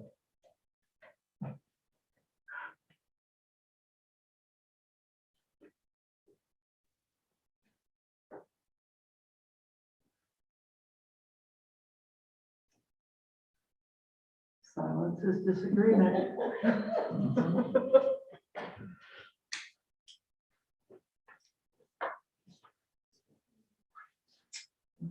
Does anybody feel strongly about it one way or the other? I can only say that the research shows that the more choices you have, the more likely you are to make a decision based on comfort and ease as opposed to need. And so that's why, I mean, it's only 4 maps, I understand that. But I'm just wondering if we give them 4, 3 of those are not big changes. Right? And although they meet the criteria that we need to meet, I also don't think they represent what we're gonna need in the next 10 years for the community. And I'm almost afraid that if we give them 3, they're going to choose whichever one is the easiest, as opposed to which one is best. So let me ask, is there anybody in the group who prefers either of these minimal change maps over the other 2? Or is it sort of just obligation to inform them driving our decision to complete it? I think it's clear what's driving the decision. We, earlier, as we went through this process, had a consensus on the pie-shaped map. I understand that apparently you got some feedback that you felt, and I don't know how many people you talked to, because there's hundreds of thousands of people in this county. And we need to make some dynamic change decisions. We cannot be static and complacent and be afraid to do what we perceive is in the best interest of the community. Now, council being elected can decide that our input will not sway them to our way of thinking. Nevertheless, I think I hope that we can have a strong position that we as a consensus believe a map, one particular map is our preferred choice. If they want alternatives, I would say present one, but I hear 2. Point is, I think we need to go in and with a position. I don't think we need to be afraid to have a position and feel like we gotta come in diluted. Right. And not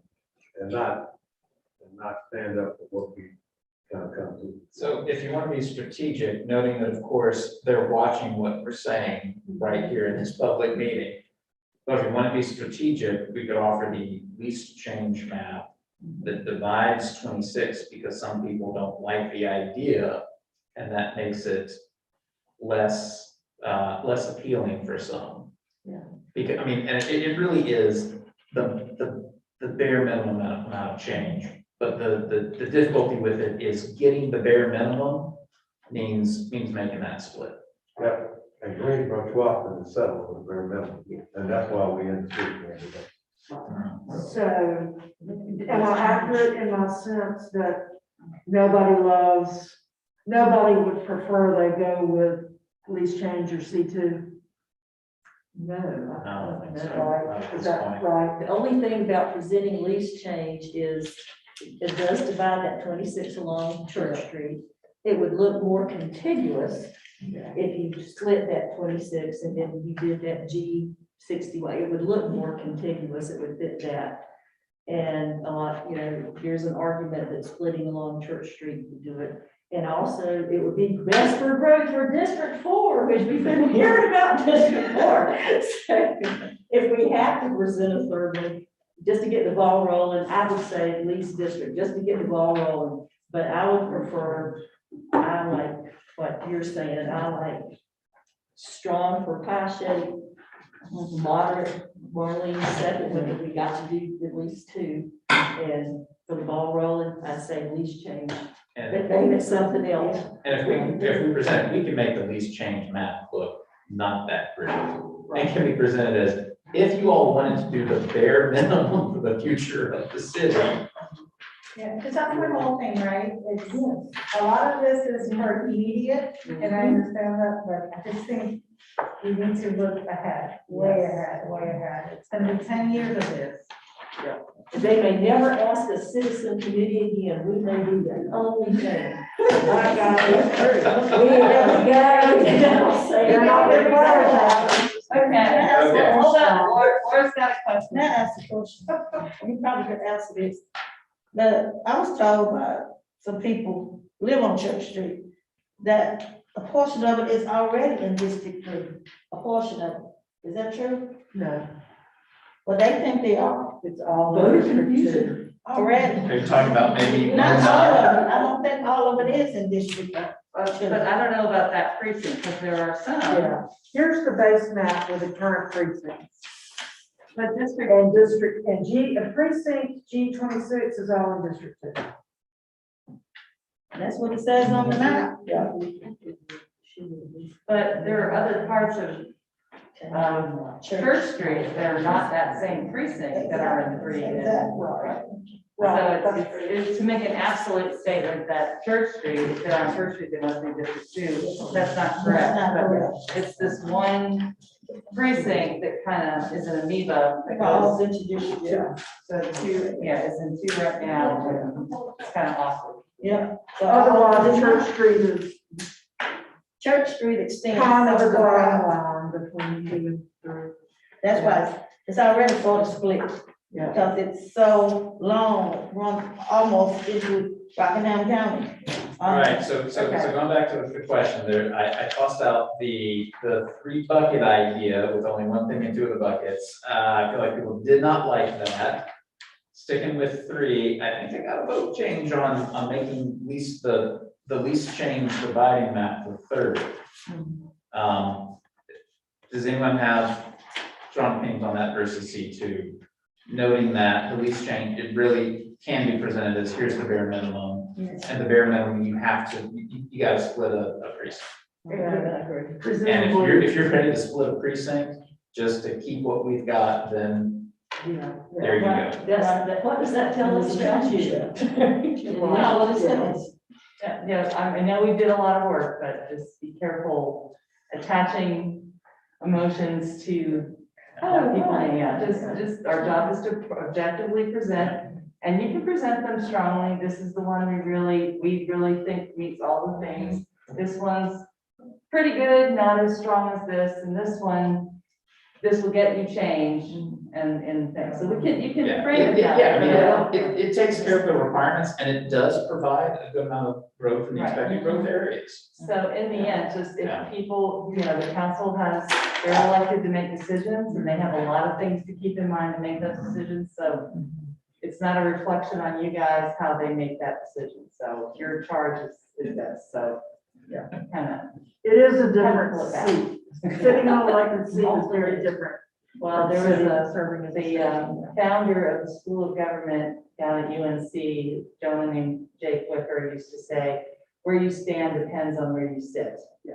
And so, and as I have grown in my career and I have watched this, it's a very wise thing to keep in mind. So I hear consensus, she says, cautiously, sort of. Right? You okay with that? What is that? So it's 5-6, this is the strong, okay, so we would say, yay, this is strong, this is our all-star, this is the one we want, this is the one the committee wants to focus its recommendation. This is good, we'll recommend that, and the least changes are, okay, if this is the appetite for a small amount of change, then we have this. But it's not that you're sort of ranking them, is that what I'm hearing? I need to say this just so I'll feel better. Picking the 3rd option because you think it's not any good might not be a good strategy for a relationship with council. It's not, and I don't say it's not any good, and again, in my opinion, I think that the least change does a better job with population and leaving room for growth than C2 does. It is, however, mean, it checks all the boxes and it is the minimum. It's not bad. It's not as great as what we'd like to see. But to your point, I mean, I think you recognize that, if we get a lease change, council could say, yes, that's great, we'll take it. I don't think we ought to put it in there.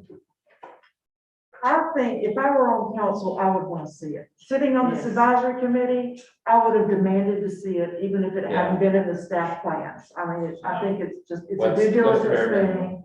You gotta show them. I think it's perfectly fine for us to agree to say as a committee, if we believe this, that we do not recommend this lease change map.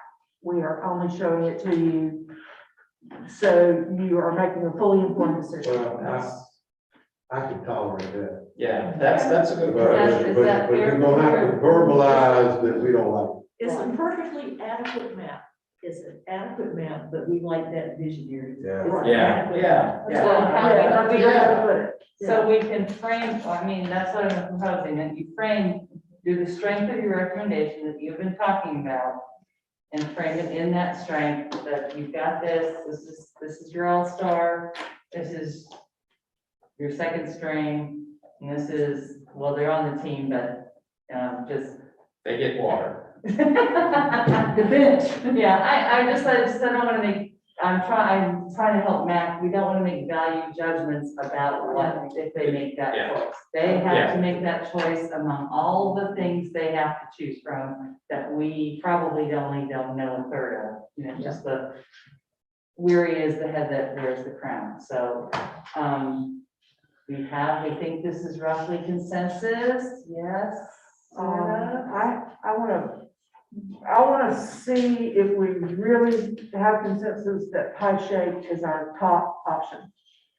Yes. Yes. Seriously, Marlene? Well, All right, don't suggest something. It is not my top option, so you cannot say that pie shape is unanimous.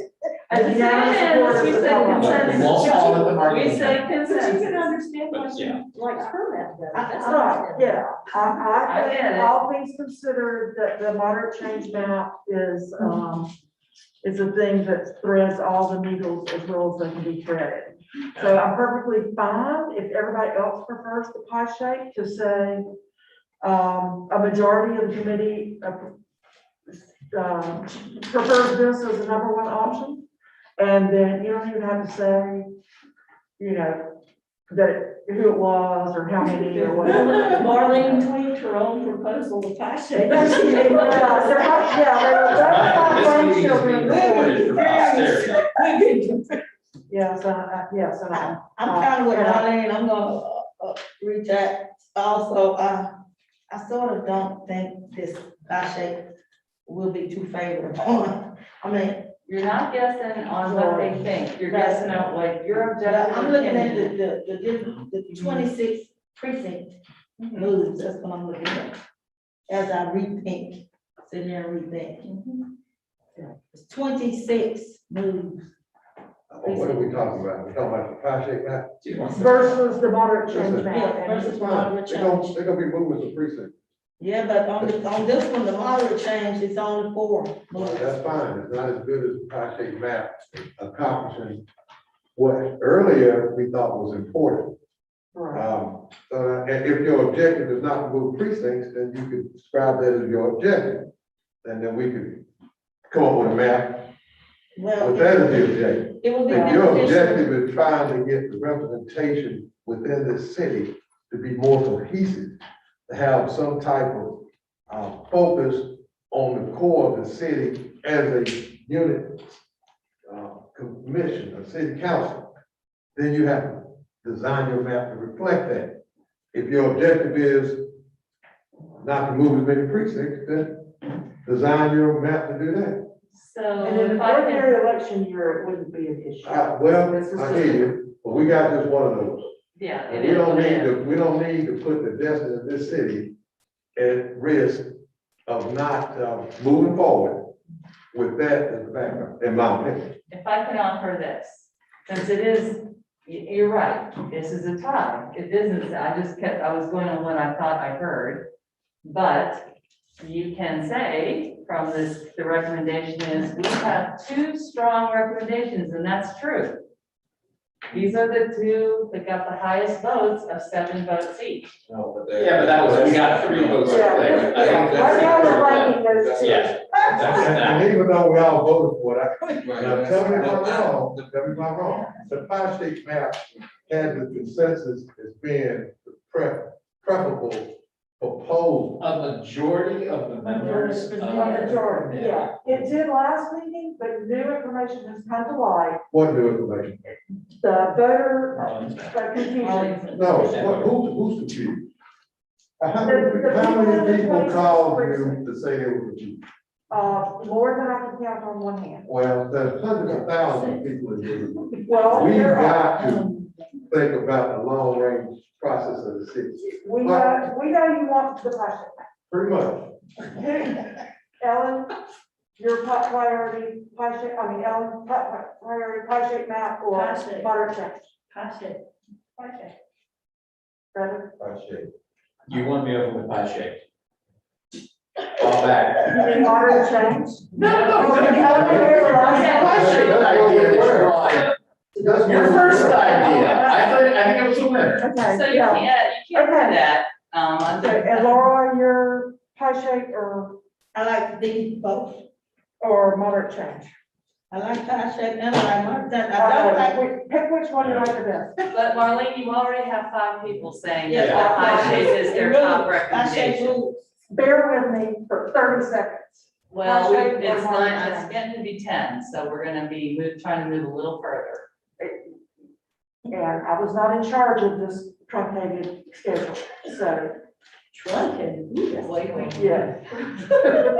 We're gonna go with pie shape. Okay, pie shape, so we got 5 pie shapes, or we got 6 pie shapes and 1 moderate change. So that's how we can. We're saying we're proposing both, but we've gone into, okay, but now As there's we're a ranking clear 6 ranking the pie shape first, okay? Everybody agrees, we're not gonna revisit that. Okay, good, yay.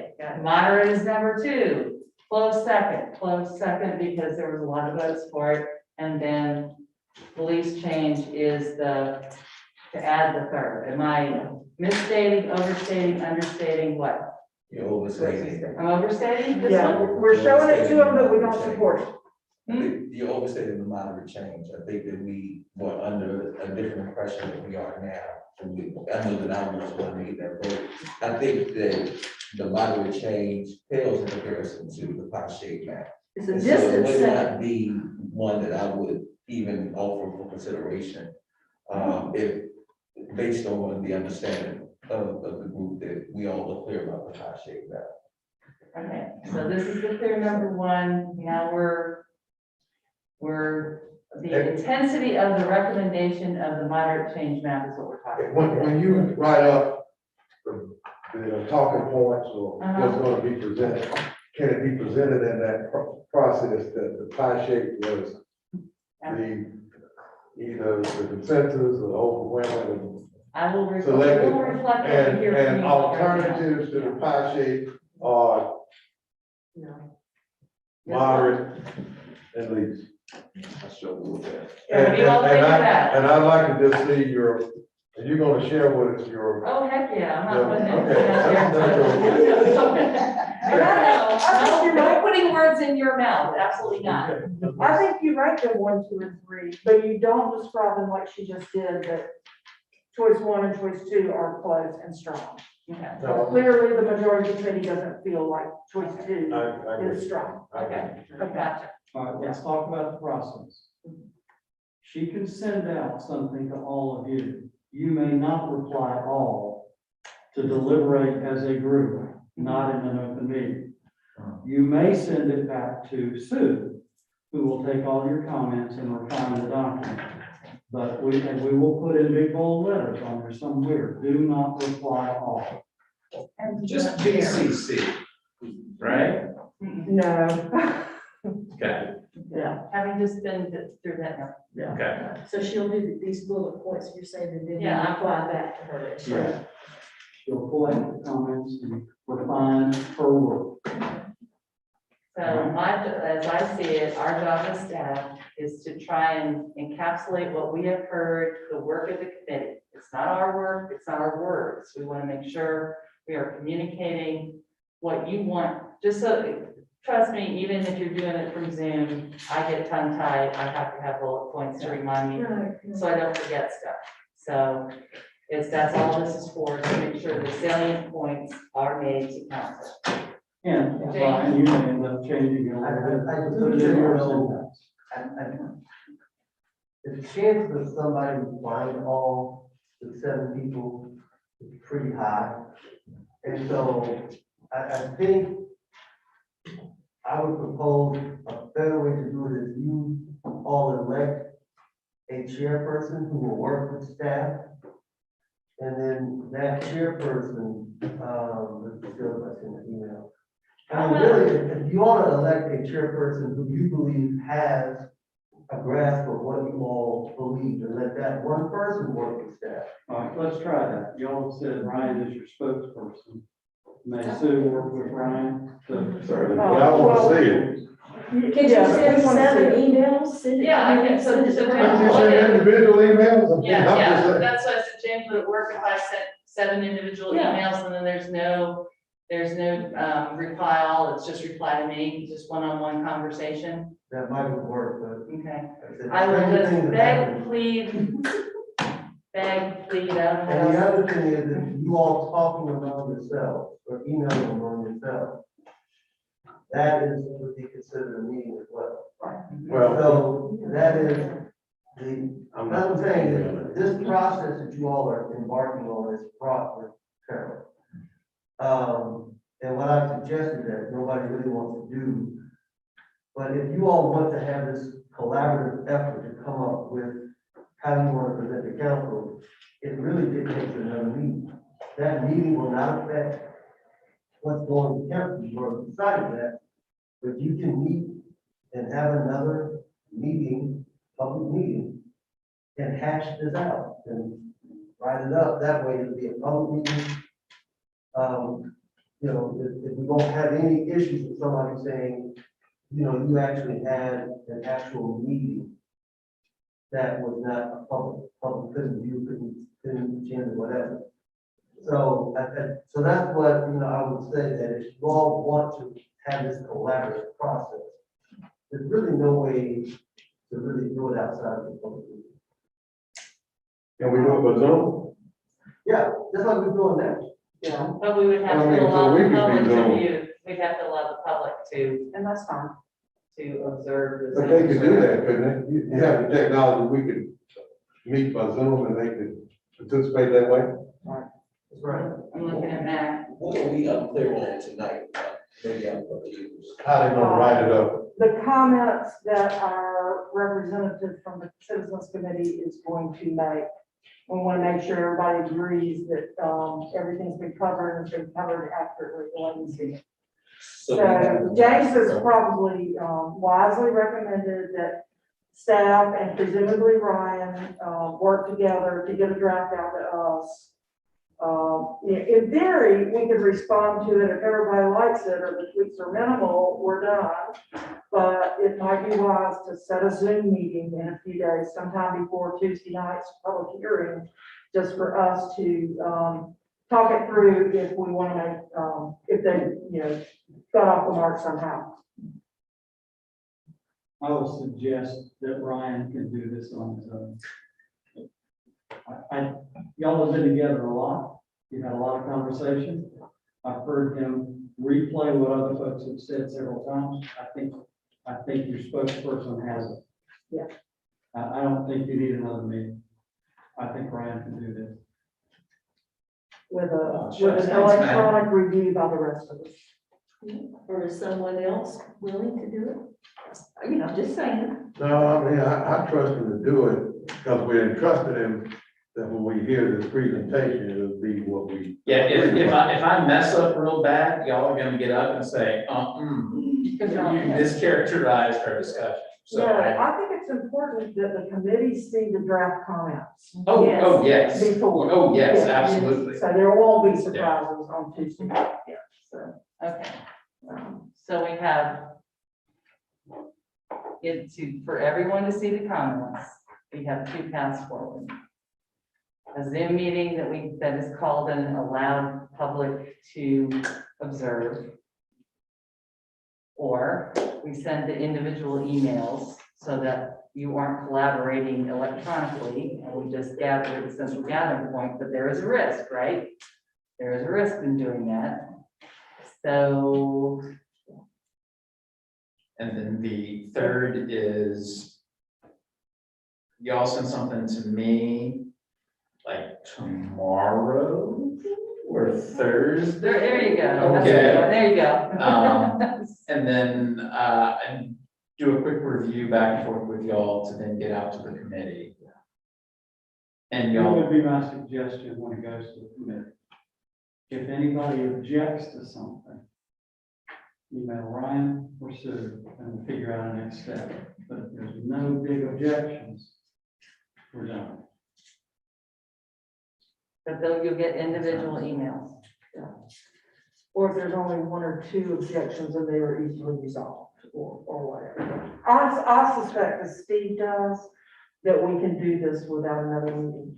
Just, my 20 years of gathering stakeholder groups together is, it can be wise to set a meeting and have it on the calendar and then cancel it, rather than at the last minute discover we've got a problem. But that's all I have to say, and I don't care which way we go. I'm happy to do it. Are there any other concerns or thoughts or questions about how we move forward?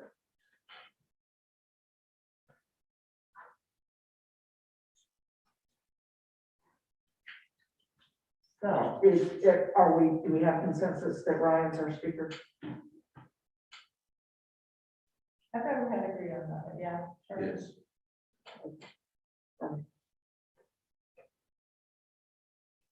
Thank you. And so Yes. we So can we're expect remarks, we can expect remarks. Yeah. Every comment and I'm getting ready now. I gotta go to Florida in the morning. I think. Just a little bit. Okay, we'll get individual emails from you. All right, I think we're about done. I want to say one more time that this is an exceptionally unique process in North Carolina. I don't know of any other community, let alone a community this size, that has chosen to use a citizens committee to bring forward recommendations for redistricting. This is literally an historic event. So thank you all for being part of it. So was the work product significantly different than, do Phil Berger and Tim Moore know that you're doing this? Okay. Yeah, that's good. don't go there. That's good. Yeah, is the work product different? In your opinion? Yes. Yes. oh, Almost every other city that does this, does it with a committee of council members. And they do consider party registration, voter behavior, residency, and incumbents. Very political. The three ways that the city Awesome. council don't like working. We're done. Thank you. all right. Thanks, everybody. Have a safe Thank you one. all. That was fun. Okay. Oh, okay. But, yeah, I'll drop I mean, it. still- Thanks.